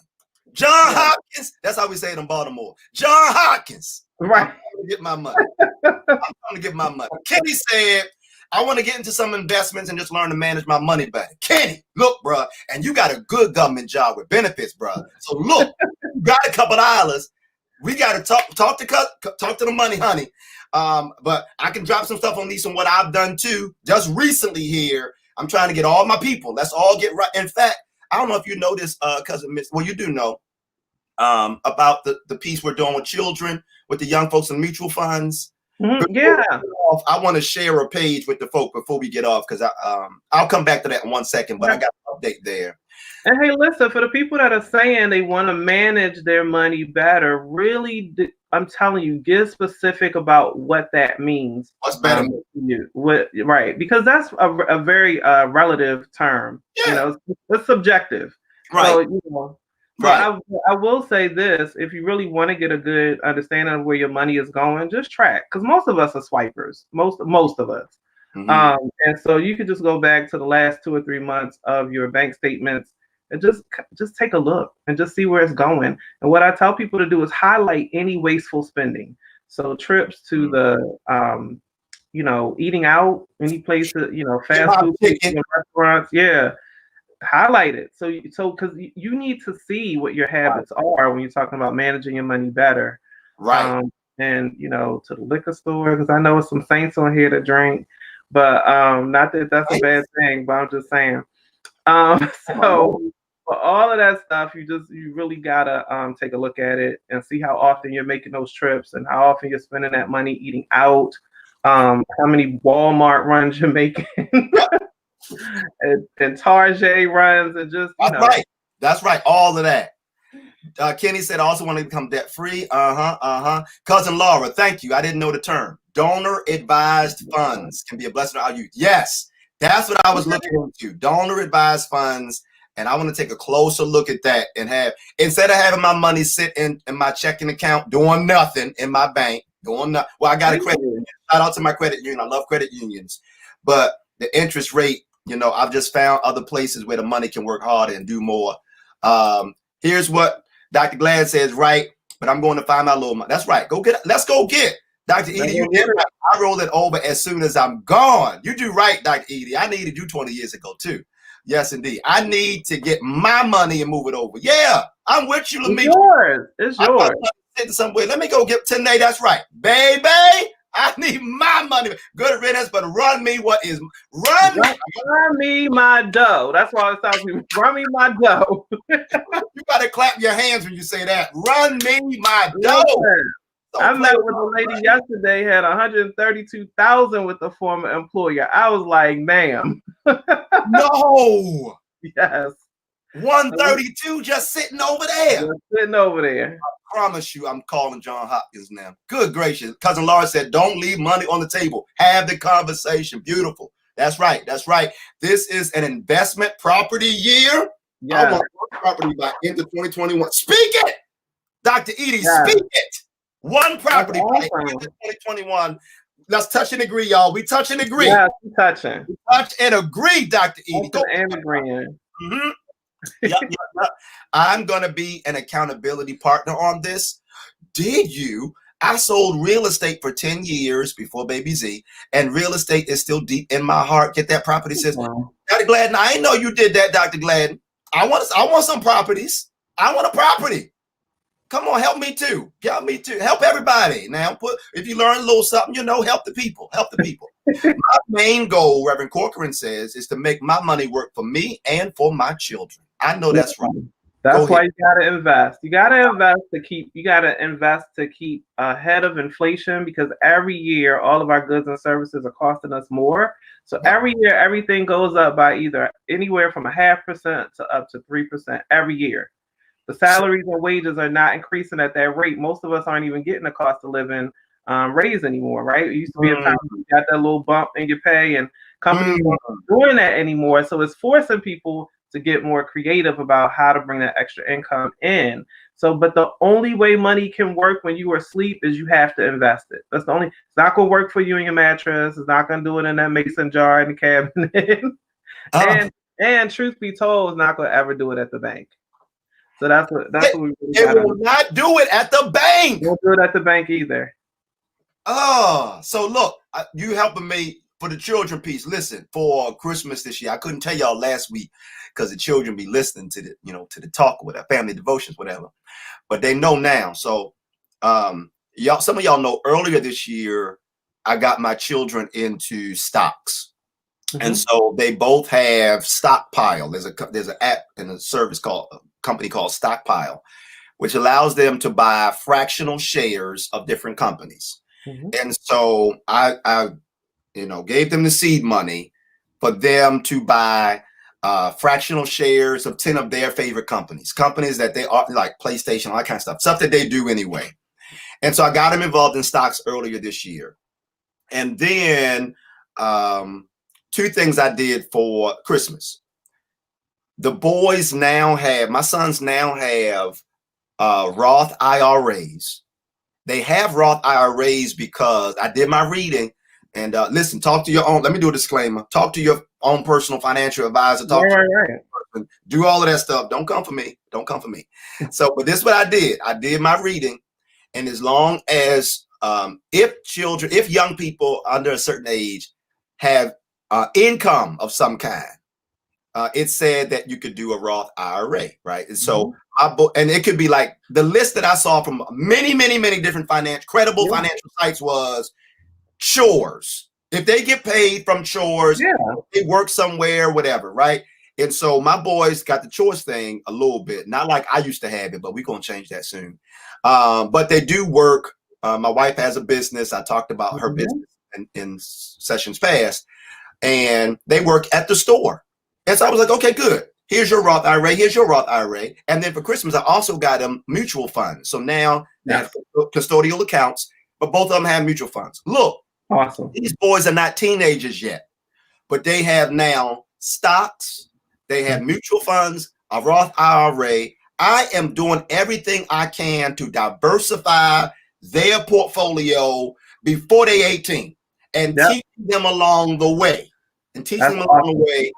And me remembering that I got to be patient because they don't see the full benefit of gift of this. Right. So I can't get frustrated, right? Like, do you know what this is? Do you know what I do for you? If I had somebody who did this for me, all that kind of stuff. Like, these are your freedom accounts. I did the same thing for my son.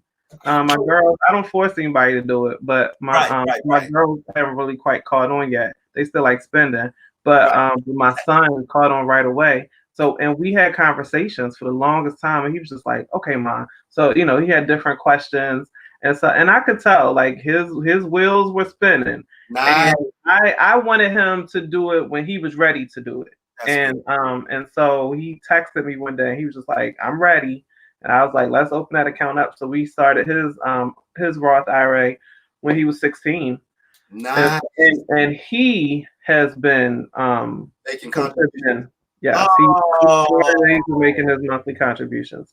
So and so what I told him is, see, this is how we start to change our community. Yes. And there's so many ways to do it, but a lot of times, and this is just because I didn't always know this information, we have a lot of good ideas. But so many times you'll hear people say, oh, well, we got to detach from what the Caucasian is doing. And I'm like, listen, if you're going to be in their world and you're going to use their banks and you're going to work their jobs, you might as well invest some daggone money and utilize that. You get what I'm saying? And so go ahead. No, I'm just saying, to me, it's just a ridiculous conversation because we have these things at our disposal. You still shop at their stores. You still use their banks. You get what it's like, come on now. So we have to learn how to teach our children these things so that way we can change the game, because it's about building wealth. So when we talk about generational wealth, it's not just leaving them this big lump sum of money and they still don't have any education. They have no more education than you had than when you started learning, because they're going to go right through it. They're not going to use it wisely.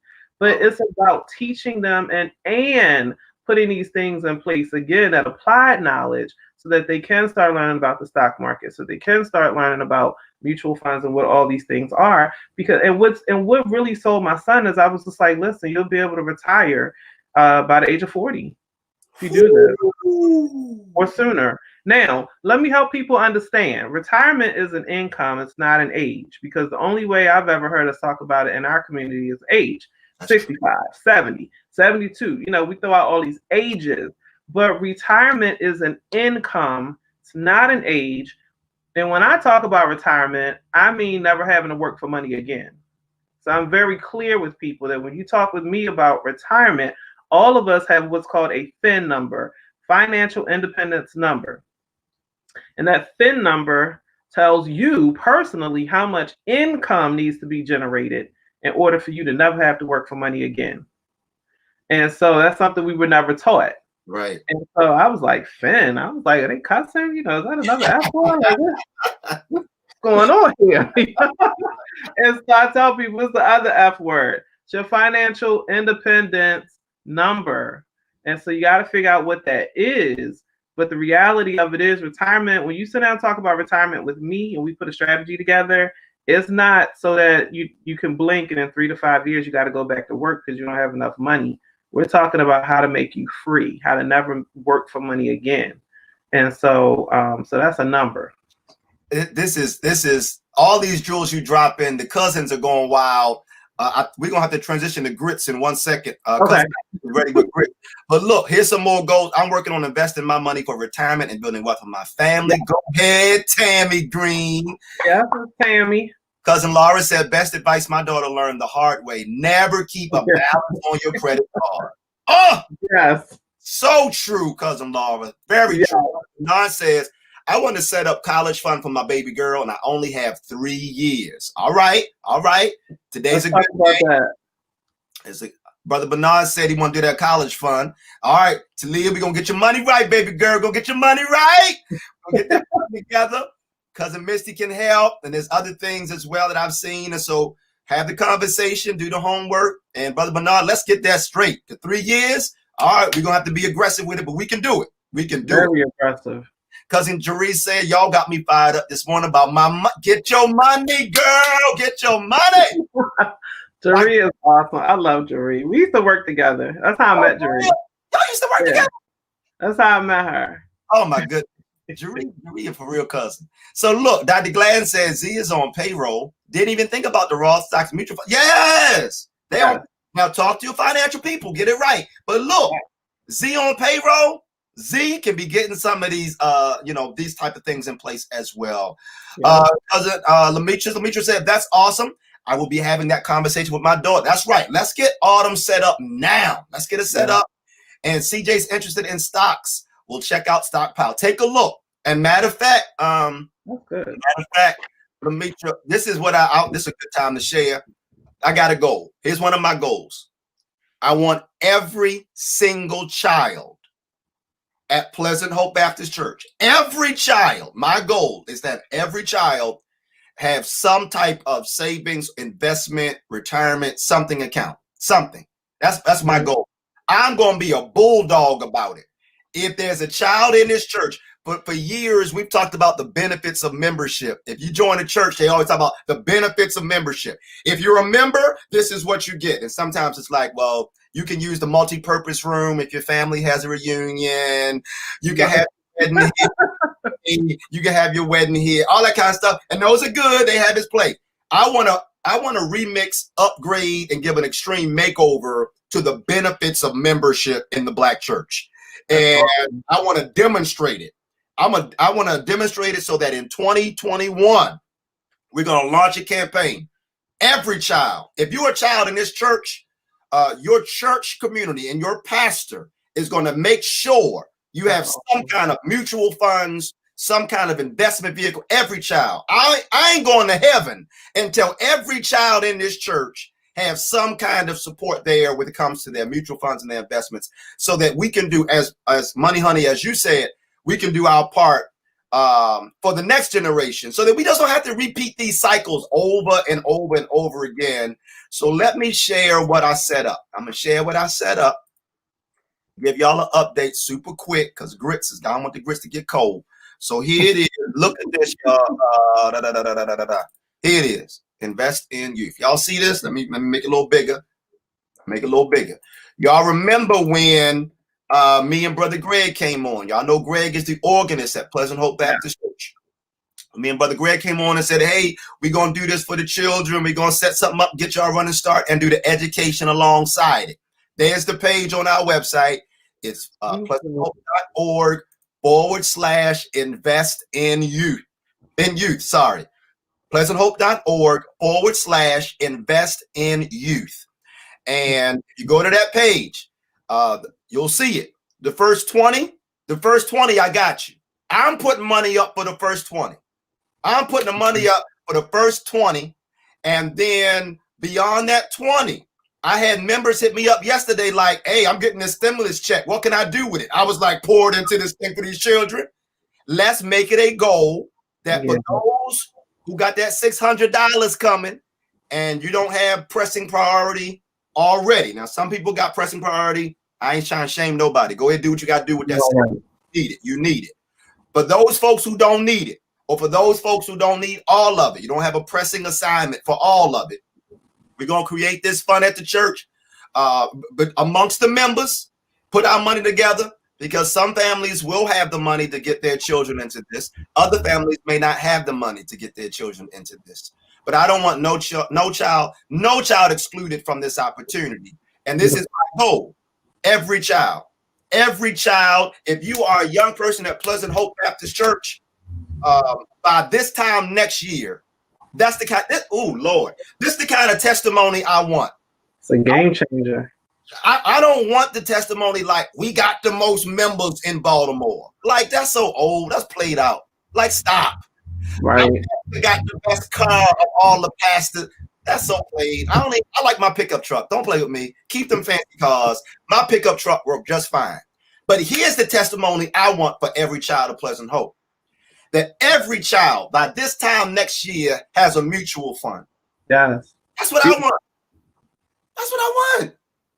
Mutual fund or a Roth IRA, or you got a traditional IRA. I see, Cousin Laura, thank you. You talked about the donor advised fund. I see members coming together and saying, we're going to start our own donor advised fund and just be a blessing. You ain't got to wait for the pastor of the church all the time for everything. God speak to y'all too. Come on, let's organize. You see what I'm trying to do. You see the spirit of this. You see the heart of this, right? And so I'm really excited about that. Go to Pleasant Hope. So somebody said, wait, do the children have to be members of Pleasant Hope Baptist Church? That's one of the benefits of membership. But it's first 20, Dr. Gladden, for this first 20, they got to be members. But I'm going to add, you know what? No, they don't. No, they don't. Because when we first did this, there were some children Talia brought on who want members. Mm-hmm. So, no, you're right, Dr. Gladden. Come on in with it. Don't even matter. We're going to get them all straight anyway. But, you know, these type of moves is the moves I'm trying to be making. All right, so what we got? Ended 2020 with 0 credit card debt. Go ahead, Dr. Edie. I love it. Cousin Laura said, yes, accounts for all young members. We're going to do game changer stuff at Pleasant Hope. Yeah, I'm excited about this now. I'm like, you know what? Let's do it. I'm going to take that goal for children in St. Paul's and Philly. Let me text Callahan. Come on, Reverend Dr. Callahan, one of the baddest preachers and pastors in all the land. I deeply love and respect Dr. Callahan. But can you imagine, Dr. Edie, if that becomes the new thing in the Black church? Woo. We put church money. I mean, if people ask, where's those tithes going? That's why I don't pay tithes now, because those tithes, I don't see where they're going. You're going to see where they're going up close and personal with this. You're going to see. Church is putting money up to make sure that every child in the church is financially and I love what you said, Cousin Misty, because I feel you about how we going to have our money in that. And, you know, this is an oppressive society. That's true. And it's been oppressive for 500 plus years, 400 plus years since we've been here, 500 years. It's been oppressive.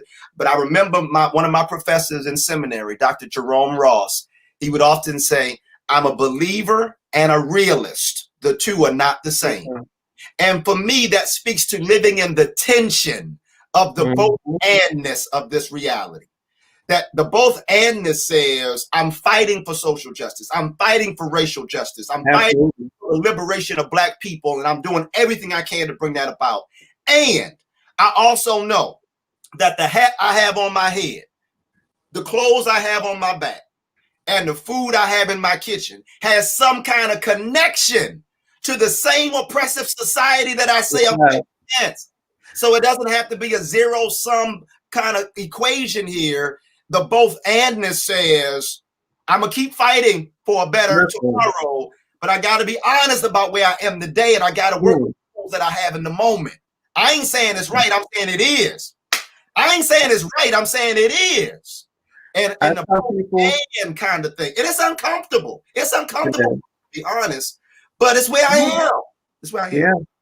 And I just tell people, I'm just here to show you how to win the game. I can't spend time being mad about the game, being mad about the rules. But what I can do is explain the game to my people that don't have an understanding of the game and show them how to win.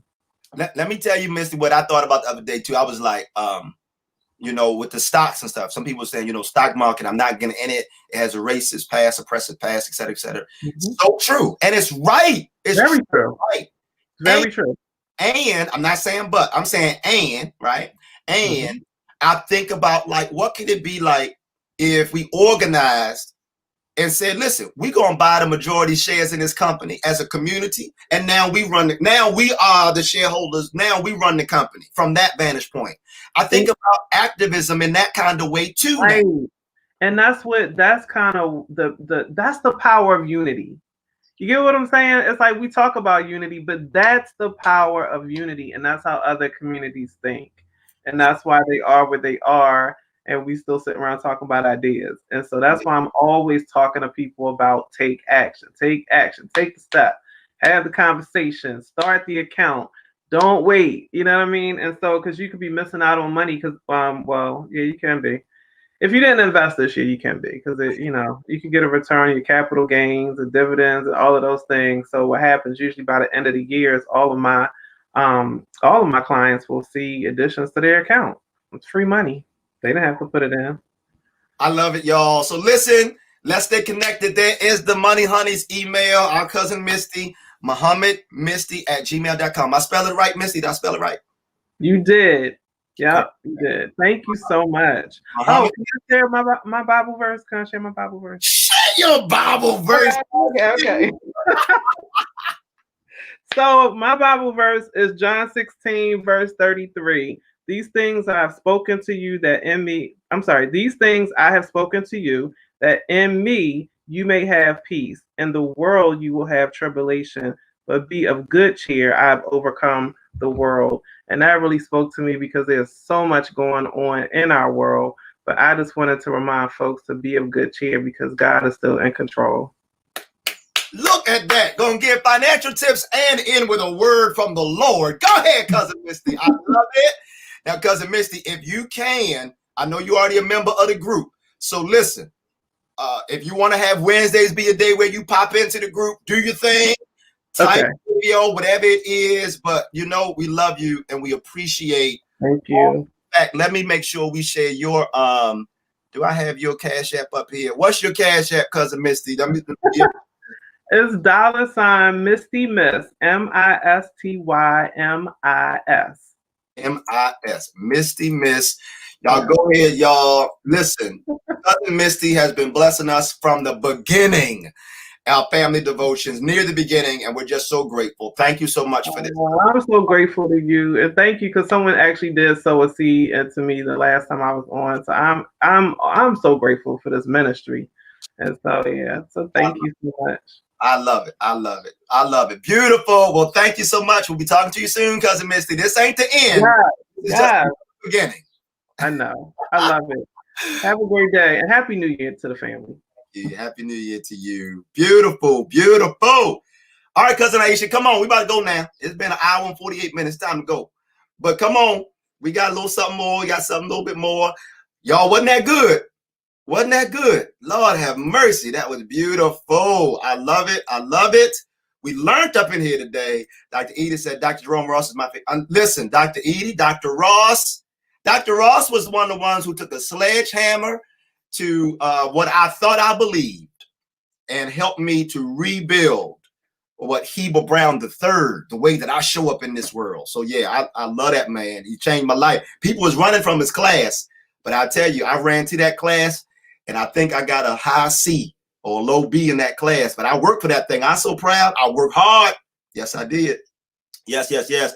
More love here. Yes, indeed. Love, love, love. Beautiful. Hercules, Hercules.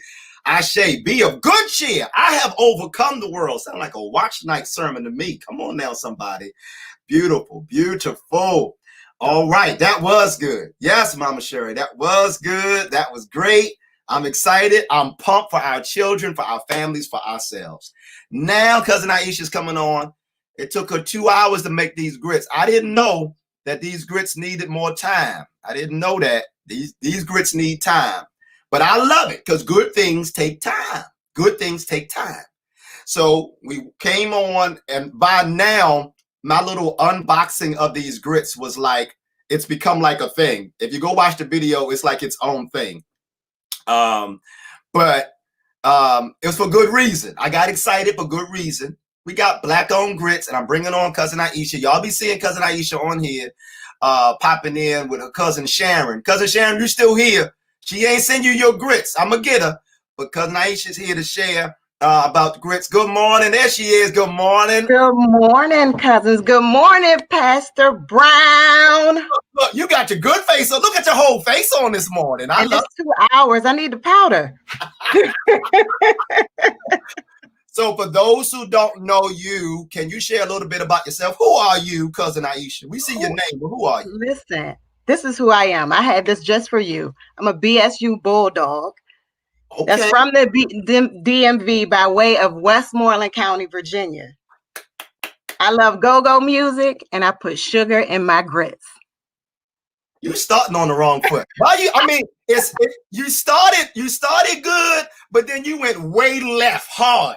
You set that up. You knew you was gonna do that too. Oh yeah, I had it ready for you. It was ready for you. Pots and pans right there to play some go-go in the kitchen. You can Lord have mercy. But yes, this is Cousin Aisha, y'all. Yeah, you're getting love from DC. Yeah, I see y'all, DC. All right, praise the Lord. Stay in the right spirit. Look at the sugar. All these people with sugar. Good gracious. I don't understand the sugar. All right, this is Team Sugar. This is Team Sugar in the grits. For the salt people, we're gonna have to stay to the side for a second because this is Sugar Day. Because she got proud of your be proud of your music and your sugar. And my sugar. I mean, just starting stuff first thing in the morning. BSU, somebody says Maxine, is that Bowie State University? Bowie State University. Bowie State University in the house. This is BSU. And yes, this is Cousin Sharon. They family. All right, this is Cousin That's Sharon. my first cousin. This is your first cousin. Okay. Westmoreland, Virginia. Westmoreland, Virginia. So I my think, mother and her mother. yes, I think that we may be kin somewhere down the line, or our family know each other if we go back far enough, because of course Virginia roots, very proud. Y'all saw my grandmama and them on here, and so that's my Virginia people. So we probably some kin, or our people know each other from way back in the day.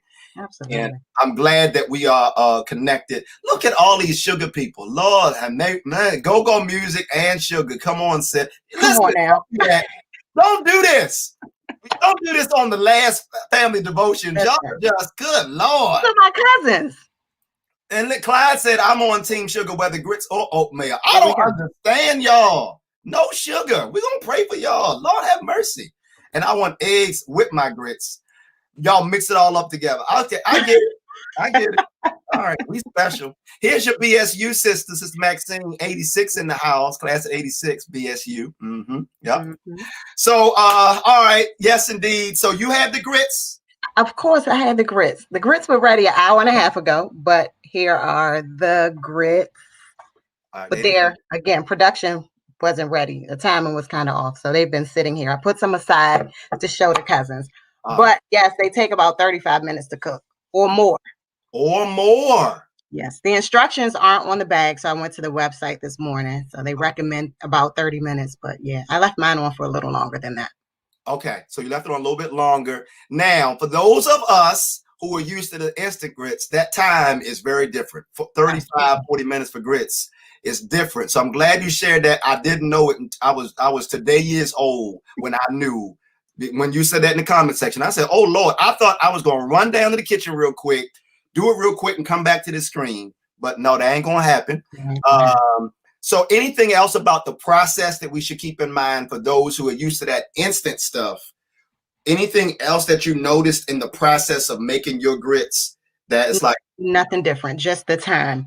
The other thing that I do, because I like sugar in my grits, I use milk instead of water. But you use milk instead of water? come on. Uh-huh. Yeah. I like them creamy. Oh no, Lord have mercy. My stomach just flipped. Milk and grits? What's wrong? Okay. All right. So did you taste them? Yes, absolutely. I ate my grits. Oh, you ate your grits. Okay, give us what happened. What was it? Oh, they were very good. I mean, they're, again, because they're not processed the way that the other ones are, the 7-minute instant. So they're a little grittier. So that's why I left them all longer, because they were still a little hard. But yes, these are stone ground real grits. They were really good. Similar in taste? Similar in taste. Did you have yellow or white? Texture, white. The texture is just a bit grittier, but again, if you leave them on longer, they'll probably get softer. Okay. I had them on for about 45 minutes. Okay, about 45 minutes. All right, so good. Now, so look, I know y'all, you said fix your face. I can't help it. My face gonna tell all the stuff, especially when it comes to things grits. When it comes to grits, I get serious about it. Anything, we know you got sugar. Do you add anything else to your grits? Butter and salt.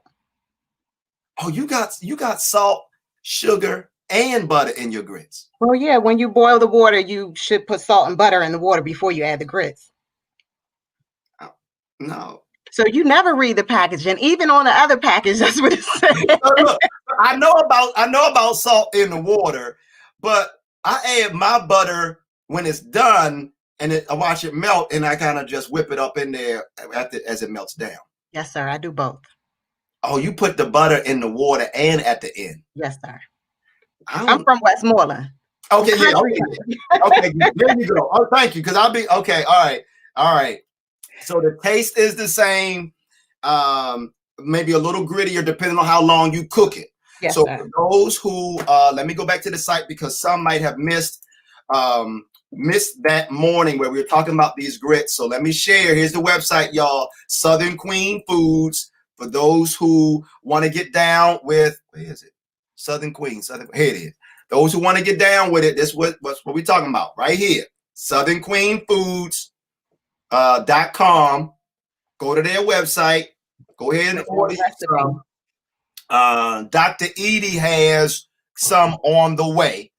And so, Dr. Edie, we pray that you have a good experience with your grits. I'm going to go down and get mine together too, now that I know that this really takes a minute. But this is where you go. Black-owned grits company, Southern Queen Foods. And let me see what you're talking about, because you said they got, is it on this recipe page? Yes, sir.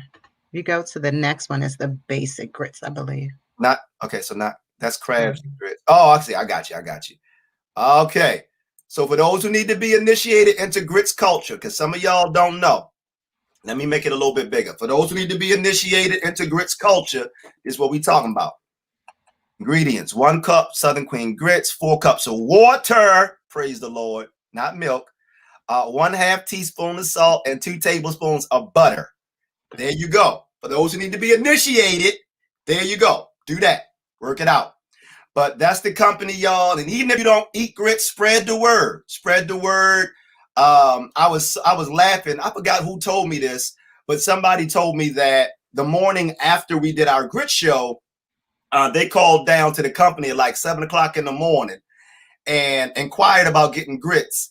And the owner was like, or one of the people working on the other end of the line said, "You think about grits this time of morning?" And she was like, "Yep, I am. I need some grits." And so I was really grateful about the support that we gave to this company and to so many others that we lifted up during this time that we've been having our family devotions. And so I'm really grateful for that and thankful. You heard it. Cousin Aisha said the grits are good, y'all. It's good.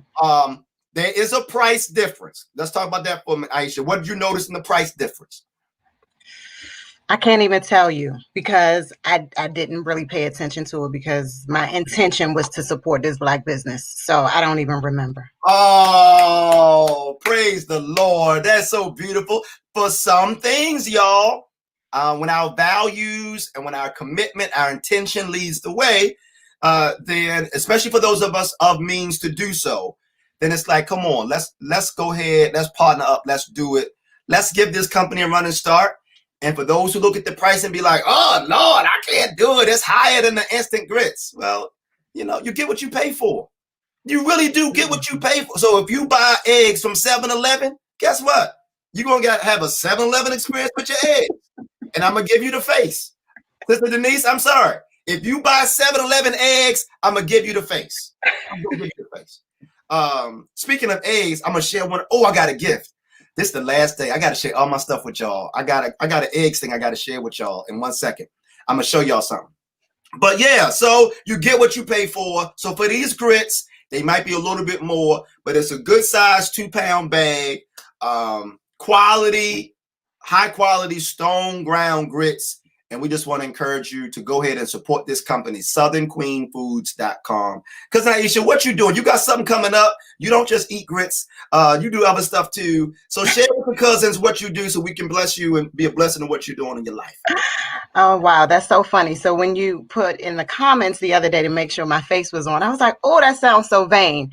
But I'm an esthetician. So I have to have my face on in the morning. So I specialize in eyelash extensions and facials. All eyelashes. So all y'all ladies be laying down, putting them band-aids underneath your eyes, and then they be putting all them lashes. And then you do them extra long lashes. I seen some sisters with the extra long lashes. I'll be like, Lord have mercy. I don't know. And then sometimes if it's not quality, if it's not a quality, what you call it, esthetician? What you say? Esthetician. Esthetician, praise the Lord. If you're not a quality esthetician, I've seen sometimes when some people put stuff in their eyes and it's not good quality and it like their eyes get all messed up. So again, it goes back to the grits, right? You get what you pay for. Get what you pay for. So you do lashes and what else? Facials. And facials. So the sisters, you do facials for the brothers too? Absolutely. Oh, good. All right, I do facials for everyone that has skin. I don't know why men think that they didn't get facials. You have skin, you got to take care of it. Your skin is your largest organ. Some brothers don't even put lotion on. Listen, moisturizer and lotion be like, why you do that? Sunscreen. Right. We don't do none of that. It's like, listen, it's just skin. But brothers, we got to take care of, especially as we get older, y'all, we got to take care. You know what I'm saying? You can't walk around looking all crusty. Nobody want to look at you looking all crusty. And you ain't take care of this section right here between you. You know what I'm saying? Come on now. If you're a young boy, that's different. You need some training. But if you're older and you're this section and your skin is, listen, come on. There's people that can help you. I used to want are you mobile? Do you go around doing that? I don't. You don't go. So people got to come to you. Where they got to come? Virginia somewhere? I'm in Clinton, Maryland. I should have known. You got on Stop Socks right now and Looney Tunes. Brown. Oh my goodness. Clinton, Maryland. Those who want to get good quality experience. What website or how do people connect with you? Got an email, website? What got to do? So the website is In the Image. In the Image. Mm-hmm. In the Image. Aesthetics. AESTHE. Yes. In the Image Aesthetics.com. All right, I'm gonna put something on the screen. You let me know if this is the thing. I think it's gonna come. In the Image Aesthetics. I'm glad you spelled it. I was like, girl, you better help. Is this it? That's it. In the Image Aesthetics.com. Y'all go and support. Get your face done, brothers. You can get your face done too. Get your face done. Get a facial. Get lashes. Sisters, you want the lashes. But don't. I ain't gonna say don't. I'm gonna say be prayerful. Dr. Gladden always says go with the Lord. Go with the Lord. If the Lord tells you to get them super long, 7-foot long lashes, I'm just gonna say go with the Lord on it. Do your thing. I'm gonna give you support, but make sure the Lord said this is what I need to do with my eyebrows on my lashes. Right? That's all that. All right, so go to InTheImageAesthetics.com. Go support our cousin, y'all. If you matter of fact, you do gift cards and stuff, if somebody want to get a gift card for somebody in the area or all that kind of good stuff. All right, good. Yeah. Go to the website, y'all. In the Image Aesthetics, AESTHE TICS.com. And cousin Aisha, take good care of you. All right. Thank you. Thank you. Happy New Year. Happy New Year. Thank you, cuz. I'll be talking to you soon. All right. Bye, cousins. Peace, peace. All right, y'all. It's about that time now. Let me just put, for anybody want to come on, just say, hey, let me any closing gratitudes. Any closing gratitudes? There it is. Any closing gratitudes? Any closing words to the cousins before we go? It's about that time, y'all. It's about that time. Oh, eggs. Yeah. I'm gonna go get my eggs. Let me see. I'm gonna get somebody to go get my eggs. I'm gonna bring my eggs. I got an eggs situation I want to share with you. But anybody want to come on? Y'all can come on and say a word. Come on and say a word, y'all. I'm gonna miss y'all. This is it. This is it. This is it. Yes, yes, yes. Let me see. What y'all talking about? Creamy grits are the best. Team sugar and butter. Lord have mercy. My grits are creamy without milk or sugar. Mine too. Thank you very much, Sister Sullivan, for setting it straight. Yes, put your butter in at the end. I don't know what she's talking about, putting butter in water. I ain't putting no butter in water. Not in the beginning. Put it at the end. But Robin said she doing it right. I don't do it like that. I don't know. Right, not milk. Milk. Minus the milk. Yes. I don't know. I'm so involved in fam devotions, I'll work through my break. You work through your break time. You ain't even notice it was your break time. Good Lord. I'm in need of a facial, cousin Aisha, even though you put sugar in your grits. Right. Let's just not talk about the sugar in the grits when you do our facials, cousin Aisha. We ain't going to talk about that. Yes. How do we book an appointment? Yep, go to that website. Beautiful, beautiful. Good morning. Oh, look at Lynette. Hey, can you get my let me see.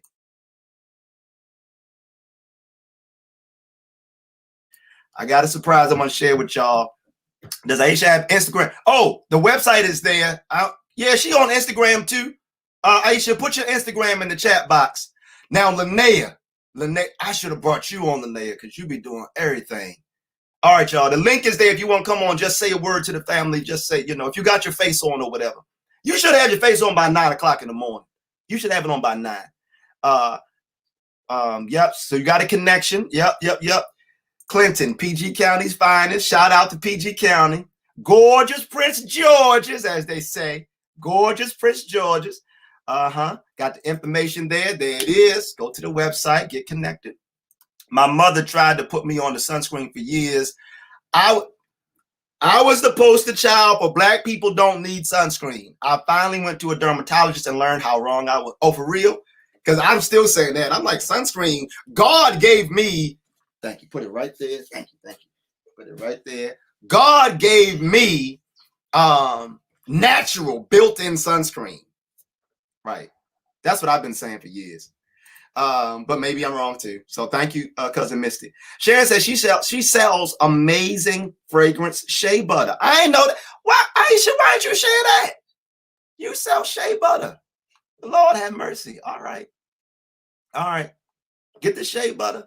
Yeah. So the glow is real. Yeah, you see the glow? Did you see the glow? She had the whole face this time of morning.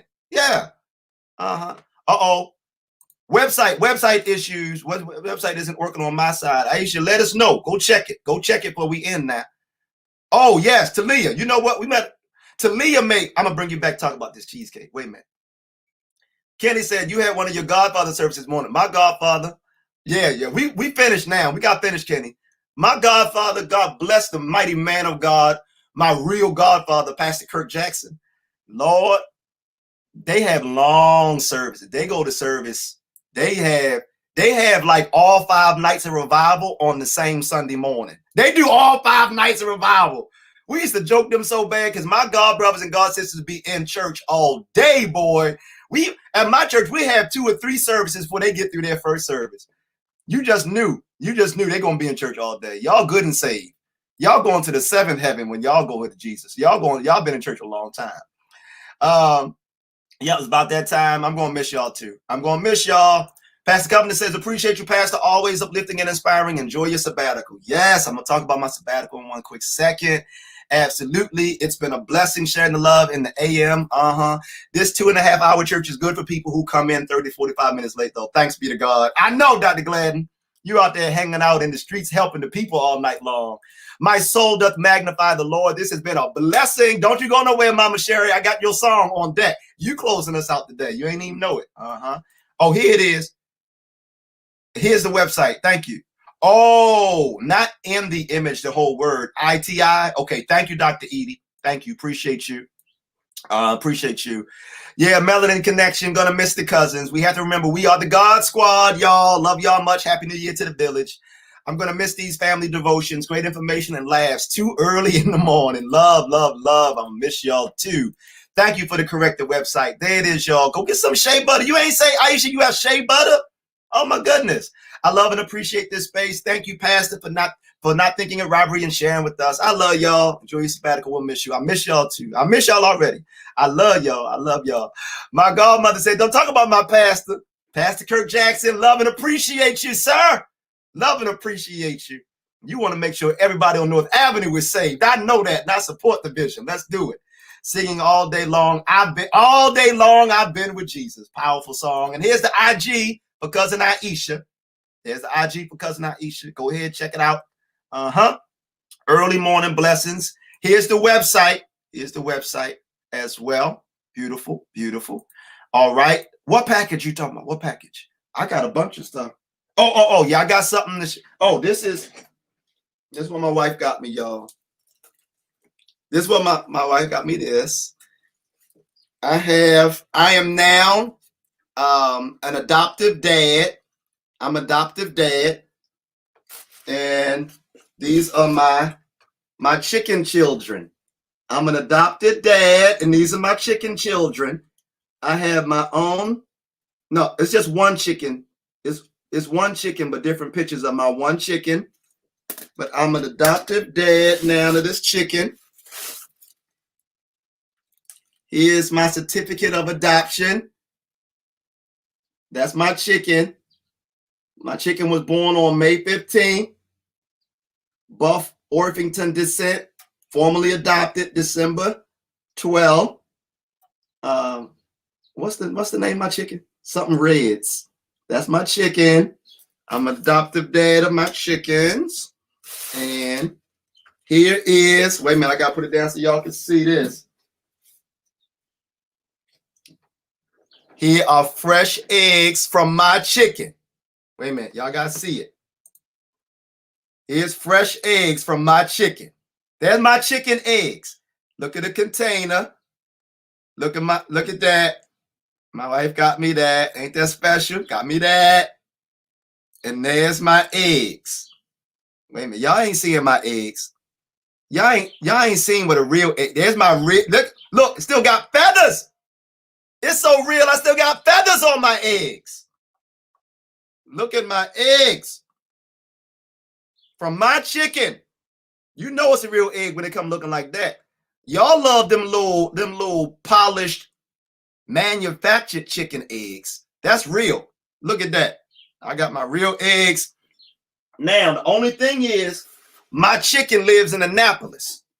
And so my wife was like, you can go down and visit the chicken in Annapolis anytime you want to go visit your chicken. I was like, wait a minute. I got a child living in Annapolis? No. I'm an active father. Yeah. You know that. I'm an active father. I ain't gonna have no child in Annapolis. I'm in Baltimore and I can't see my chicken child. So guess what I'm doing? Guess what your pastor is doing? I'm getting the chicken here in Baltimore. Yes, I am. I'm gonna get a coop. My plan is to get a coop. You hear me, Dr. Gladden? My plan is to get a coop in my backyard and get a chicken coop at the church. Watch. I'm trying to tell y'all, I'm gonna live this life till the wheels fall off. I don't care. It go against all the grains of everything. But them chickens is coming to Baltimore. I'm trying to tell you. So I got your grits. I got your chicken eggs. I got fresh eggs. Whatever you want. I got you. Y'all like my little gift? You like it? Yep. Thanks for bringing us all together. Love it. I love it. Here's my, Look, y'all. You see, this is my this. You talk about my hitter. Here's one of my hitters right here. What's good, homie? Good morning, Dr. Gladden. How you feeling? Oh, I'm yet holding on. You've been in church all night long. I was like, she got another thing going tonight. I saw last night. I said, Lord have mercy. You all dancing in the club. Y'all need to know that Dr. Gladden go to the club almost every night. Dr. Gladden is in the club. The clubhouse thing. The clubhouse at 9:30 The every Lord night. has transformed it because she used to go to the Paradox. That's a different kind of club. Sir, And the now Lord, you asked us to come on to say farewell, but then you're going to do this? I'm sorry. Yes. All right. Before you share your farewells, though, let me share something with the people because the other day after family devotions, me and Dr. Gladden got together. Do I have it? Where is it? Here it is. Look what me and Dr. Gladden did. We done got together after family devotions, played spades. I'm B More brother. She DC born, PG raised, B More grown. I mean, just all of the words. You know she adopted. But we beat up on Crystal and Carl. Listen, we just was smacking them. We beat them 5-10 to 231. That was our second game. We won both games. And yeah, this is real. This is my hitter right here. So what words of impartation would you like to share this morning, Dr. Gladden, with the family? Well, first, just thank you, Pastor Heber Brown, for just the vision and making space for the vision to come to pass. I know the people curated it, right? The people participated every morning, but without the visionary, the Reverend Dr. Heber Brown III, we would not have met each other. There's so many new connections that you have enabled to happen in this virtual space. So take your rest. You'll rest on this side of glory. Thank you. Your few months and come back with new vision and new inspiration so that we can continue to go higher because we love you and we love how you have set this space for each and every one of us. Oh, love you too. Now tell the people, Doc, you're doing these wonderful sessions and you got something coming up in next year with Good. Share. Oh, that's right. See? Yeah. So you all don't have to miss our dear brother pastor, Dr. Brown, for too long because he will be one of our Soul Situations interviews in January, actually. So for the last 5 nights of the year, we've had the final 5 hashtag Soul Situations. If you just search for that hashtag Soul Situations across the social medias, you will find us. Tonight, we're having a conversation with dads of daughters, and I'm excited because I'm going to get my daddy on screen, so y'all pray. But it's about when daddy's girls grow up, and that's tonight at 8:15, and then tomorrow night will be the final night for the year. My mom is doing Inside Out Loving You, 8:15 on all the platforms, and then January 15th at 8:15 p.m. Our favorite modern day king will be joining me in the Soul Situations room as we talk about social justice and the life of living in the legacy of a Dr. King, but doing it in his way. So check out for the media and the marketing for that. So thanks for letting me say that. Oh, absolutely. And what's the website again, or where can people connect? I want to make sure the folk get it. Yeah, so our website is goodtothesoul.com, but you can also just search for the hashtag Soul Situations, hashtag capital S, capital O, capital U, capital L, situations, all together in one hashtag, and they'll find it. You'll find it. All right, is that it? Yep. Soul Situations, right? Yeah, right, search for that on Facebook or YouTube, and you'll come across all of the shows. But particularly, you want to be live with us on January 15th at 8:15 p.m. You having church tonight, Dr. Gladden? 8:15 p.m. 8:15 p.m. tonight. You having church? Then she going to the club after church, most likely. You going to the 9:30. 9:30. She going to. So look, Doc. Look. I'm thinking about this clubhouse thing, right? And how everybody talking about clubhouse and all this clubhouse stuff. And it got me thinking about this whole thing where you can only get in if somebody invites you. Now, see, you Has it been Baptist, and I'm Kojic from the beginning, so you can't get in unless you. Okay. Right. You know Cody. I didn't know you was Cody. That's Cody right there. So look, though, I'm thinking like, what if they on to something even when it comes to church, especially as we kind of flow back into in-person worship at some point. I don't expect people to be like jumping straight to 5,000 people in the building again, like on the first Sunday back. It might be a trickle in thing, right? So I started thinking like, what if we took a Clubhouse approach and was like, listen, in the beginning, you got to be invited and, some kind of exclusivity around it, kind of to build up the specialness, because I think for Clubhouse, that's a piece of what makes it special. Is like, you can only get in if you're invited. Somebody give me an invite, please. And it kind of builds up people to get excited about getting in. I don't know. Yeah, I don't know that the church that I want to be a part of is going to do that necessarily, the invited in. Yeah, it's a special experience. Well, especially at Pleasant Hope, we already took up the pews and we had all this stuff that's coming. I promise y'all when we done, it's going to be a different situation. It's going to be I'm excited. Whatever you do, as people in the house get up and make all kinds of noise, whatever you do, it's going to be rich and it's going to be wonderful. We've just been watching and seeing what God is doing. So, and likewise through all of us. So yeah, I'm excited about it. And so yeah, when I come back from the sabbatical, y'all, I got some stuff I'm going to be sharing, and I'm going to have locks down to my shoulders. I'm going to have a chicken coop in the backyard. I'm going. Y'all like, who is that? I'm going to have overalls on. Like, oh my goodness! And carrying your chicken under your arm. I'm gonna bring my chicken to church. Watch me bring my chicken to church. I'm taking sermon illustrations to another whole level. I'm bringing the chicken to church. Watch me do it. Did y'all do the eggs? Huh? Did you do the eggs? What you mean? Do we eat the them? Eggs? What to do with the eggs? I showed my eggs. You showed your eggs. I thought you were gonna do something with the eggs. No, I was just showing you. I'll show the people what a real egg look like. Cityfied folk ain't seen no real egg before with feathers on it and like crud and stuff all over it. So I had to show the people real eggs. That's all. Yeah, but yeah, when I come back, it's on and popping, y'all. We're gonna have chickens. Other churches, they do special productions. They got like big animals, like llamas. Lions. They bring TD Jakes have lions, and I forgot the church that does the plays all the time. They'll have like sheep. Evangel Cathedral. Yeah, they have sheep coming down the aisle. We from Baltimore on a lower budget. We got chickens, y'all. We got chickens and pigeons that's gonna come into this sanctuary as our sermon illustration. Praise the Lord. But thank you so much. I appreciate you. And every time you want to get some spades in, I'm here. Listen, before the semester begins again. So yeah. Yes. Let's do it. All right, friend. Thank church you for is long. All right. We end in church. Church is long. Talia, go ahead and send your love on people, Talia. We about to end. Church is long. I just want to say thank you to everyone, and I especially want to say thank you to Pastor for giving me this opportunity. Oh, love you, Talia.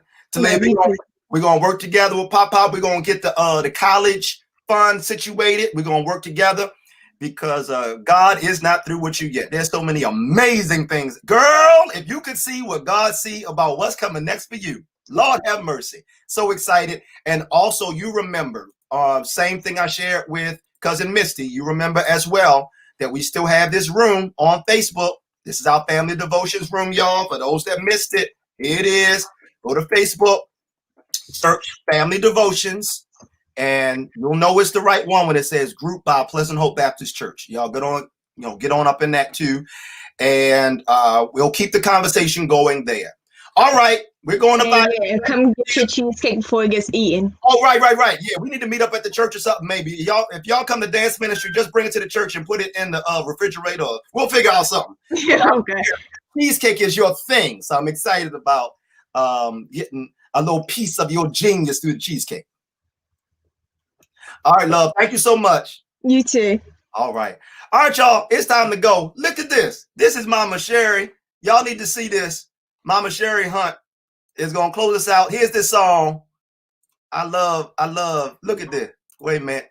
The audio is clear. The video is a little grainy, but you'll get it. This is the Mama Sherry Hunt up in here. Check this out.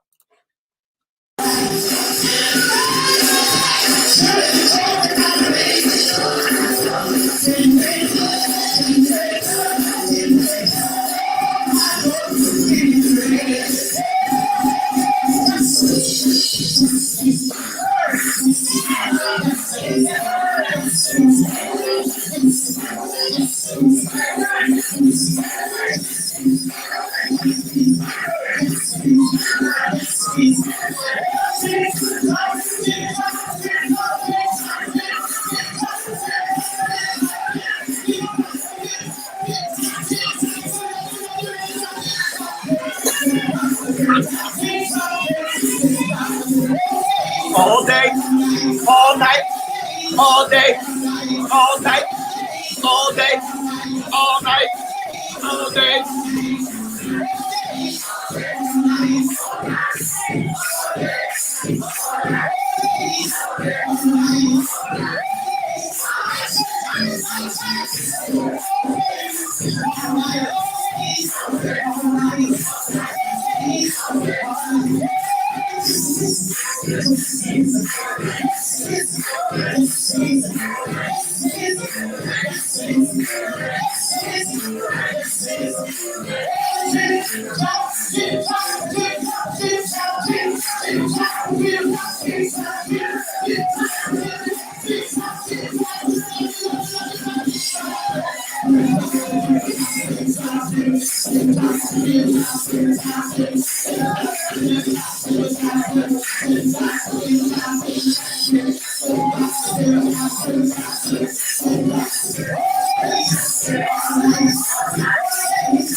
Woo! My God! Come on now. Come on now. Oh my goodness. I love it. My goodness. Come on now. That's the Sherry Hunt. Drip, drop, drip, drip, drip, drip, drip, drip, drip, drip. I love it. I love it. And I love y'all. That was the song. That was the song. I got another Sherry Hunt song too on my page.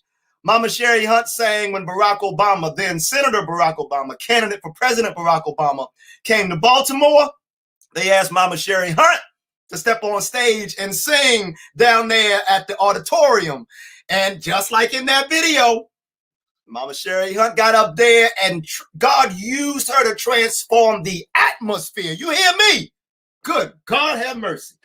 Well, y'all, it's time to go. This has been an extended cut. And I thank God for each of you. We will continue it through the Facebook group, y'all. I'll see you in the group. We also have all of the videos. If you go to Pleasant Hope Baptist Church YouTube page, you'll see a playlist that says Family Devotions. Every single video that we've done since October, from the very first one, is there. And it's so cute, y'all. You look at the early ones, look at like the first couple ones, and I was like, I don't know if nobody watching. I don't know how to do this. Like, I was super, just uncertain about how things would go and, if anybody was watching at all. But you can see the whole journey. Very first Family Devotions to this one is going to be in that playlist. You can always go back and check it out. You can always go back and get more information, the presentations, the websites, the IG, the Cash App, the emails. Let's just stay together. Let's stay together. Please. That's right. Dr. Gladden said it. Please, y'all, what the Lord has started in us, I don't believe it's over. This expression is over. But what God has started in us, I don't think it's over. Let's keep it going. Check in on the page. Put videos on the page. Let's load stuff together. We'll put the administrators in place. But let's just support each other, especially during this time. It's one of the reasons why I started this. I was like, you know what? People are losing loved ones, having hardship on the job and economically and everything else. We need something. This is what I said to myself. We need something that gives us a reminder of what home feels like, what love feels like, and what connection feels like. And that's what I tried to bring with that 2 family devotions. I wanted people to feel like, oh, that's my cousin. I wasn't going for the pastor in the traditional sense that people think. I wasn't going for this is the pastor, Brown. I am that dude. I am Pastor Brown. But this, who you see this morning, this is also Pastor Brown. And I was really more so going for like cousin. I mean, so saying cousin, I'm super relational anyway, but saying cousin and saying come on in family and calling this family devotions and having our ancestors and elders and lift that up. Very intentional and strategic. I was just trying to remind the saints that in the world that seems so different and in a time when we're losing so much and so many, there's still something we can hold on to. And that something emerges and materializes, I believe, when we come together. When we sit around as virtual living room and we sing to each other and share with each other and laugh together and say, remember that time, and share family memories and cultural stuff. I think it's ministry. I think it does something to help us, especially in a time like this. So I thank y'all for being partners in ministry on that front. And I really do appreciate each and every last one of you. It is not over, as Cousin Misty said. It's not over. It's just different. Y'all pray for me. My sabbatical starts February 1st. And y'all know I'm going to write a book and I need your help. Writing does not come easy for me. It doesn't come easy. It's a different kind of energy. So it doesn't come easy for me. So I need your prayers and I need that level of focus. That's why I got to step away from everything, because the way I write, and then I be editing my words even as the sentence is coming out, and that delays and slows my process. So I got some coaches. I got an accountability group that's helping me with that. But I need all the focus in the world to write this book. But we also have some exciting things coming up in the other areas of the Black Church Food Security Network. Y'all stay tuned into that. Aretha's Cross Freedom School. I know I'm not talking a whole lot about that, but I got an African-centered youth educational program. We got some major financial support, so we about to grow our youth program. Y'all already know the church is popping, and God is just blessing things on the church front. So a lot of prayer. I need your prayers, but 2021 is going to be like, it's going to be a year. It's going to be a year for us, but also for you. And I'm praying. I'm your Flavor Flav, y'all. I'm cheering you on. Go do it. Go do it. Go knock it out. All right. Other things. Let me see. Yes, it was much needed. Appreciated, Cousin Pastor. Lifted me in time I never experienced before and was down. Thank you. God bless you. God bless you, Brother Clyde. I appreciate you, man. Thank you for that love. Cousins are brothers and sisters once or twice removed. Facts. Facts. In my family, for real. We even call each other brother and sister. I got a cousin. He's a cousin, but we call each other brother. Hey, brother. Yup. That's my family, for real. Looking forward to what is to come. One of the things that's to come, Dr. Gladden is coming to preach at Pleasant Hope. Dr. Edie said she come to preach at Pleasant Hope. Y'all, I got y'all letters going out today to see what dates y'all can do. But yes, so you're going to see some of the cousins preaching on Sundays at Pleasant Hope, y'all. And so even, if you might be a member of other churches, go to your church, support your church. But then also come over to Pleasant Hope and check out Dr. Gladden. I'm telling you, she's a preaching woman. Dr. Edie, I'm telling you, preaching woman. In fact, for my entire sabbatical, y'all the first people to know this. My entire sabbatical, it's going to be those preaching women for my whole sabbatical. 12 Sundays of the sisters coming through. That's my plan. I'm going to see if I can pull it out and make it work. But I just know so many dynamic women of God. I'm like, you know what? Let's make room for the sisters. Can the sisters say a word for the Lord up in here? So that's what I'm praying about. Y'all look forward to it. Thank you, Reverend Doctor, for creating this space for the family. I truly appreciate being included in this tribe. Be well, cousins. Have an amazing start to the year. Yes, Happy New Year. Happy New Year. I love all of y'all. Thank you. Yes. Thank you. Be an intentional prayer. Please, y'all. Pray me up, y'all. I want to come back with a book, or at least the first draft of it done. The book, locks, chicken coop, all that. I'm coming back with it. You better believe it. Thank you for your prayers. This came into my life just when I needed it most. Thank you, Cousin Sharon. Love you now. So glad God opened the door. family does not have to be blood. Look at that. Some families blood, some family is chosen. I love it. God's provision. I love it. I love it. For the last time here in this form, as my grandfather would say, Bishop Heber Brown I, reach for the stars. But if you can't get a star, grab hold to the sun. But if you can't get that sun, don't you come down without the moon.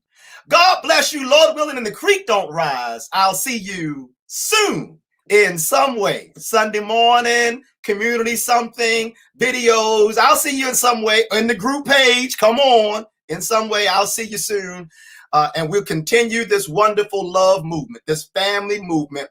And may the spirit of family devotions continue to ripple in your own life. Hold space for your own family, for your own friends, in your own living room or in your own virtual settings, in your clubhouse room even. Do that for yourself, and I know you will be blessed. I love y'all now. Y'all take care now.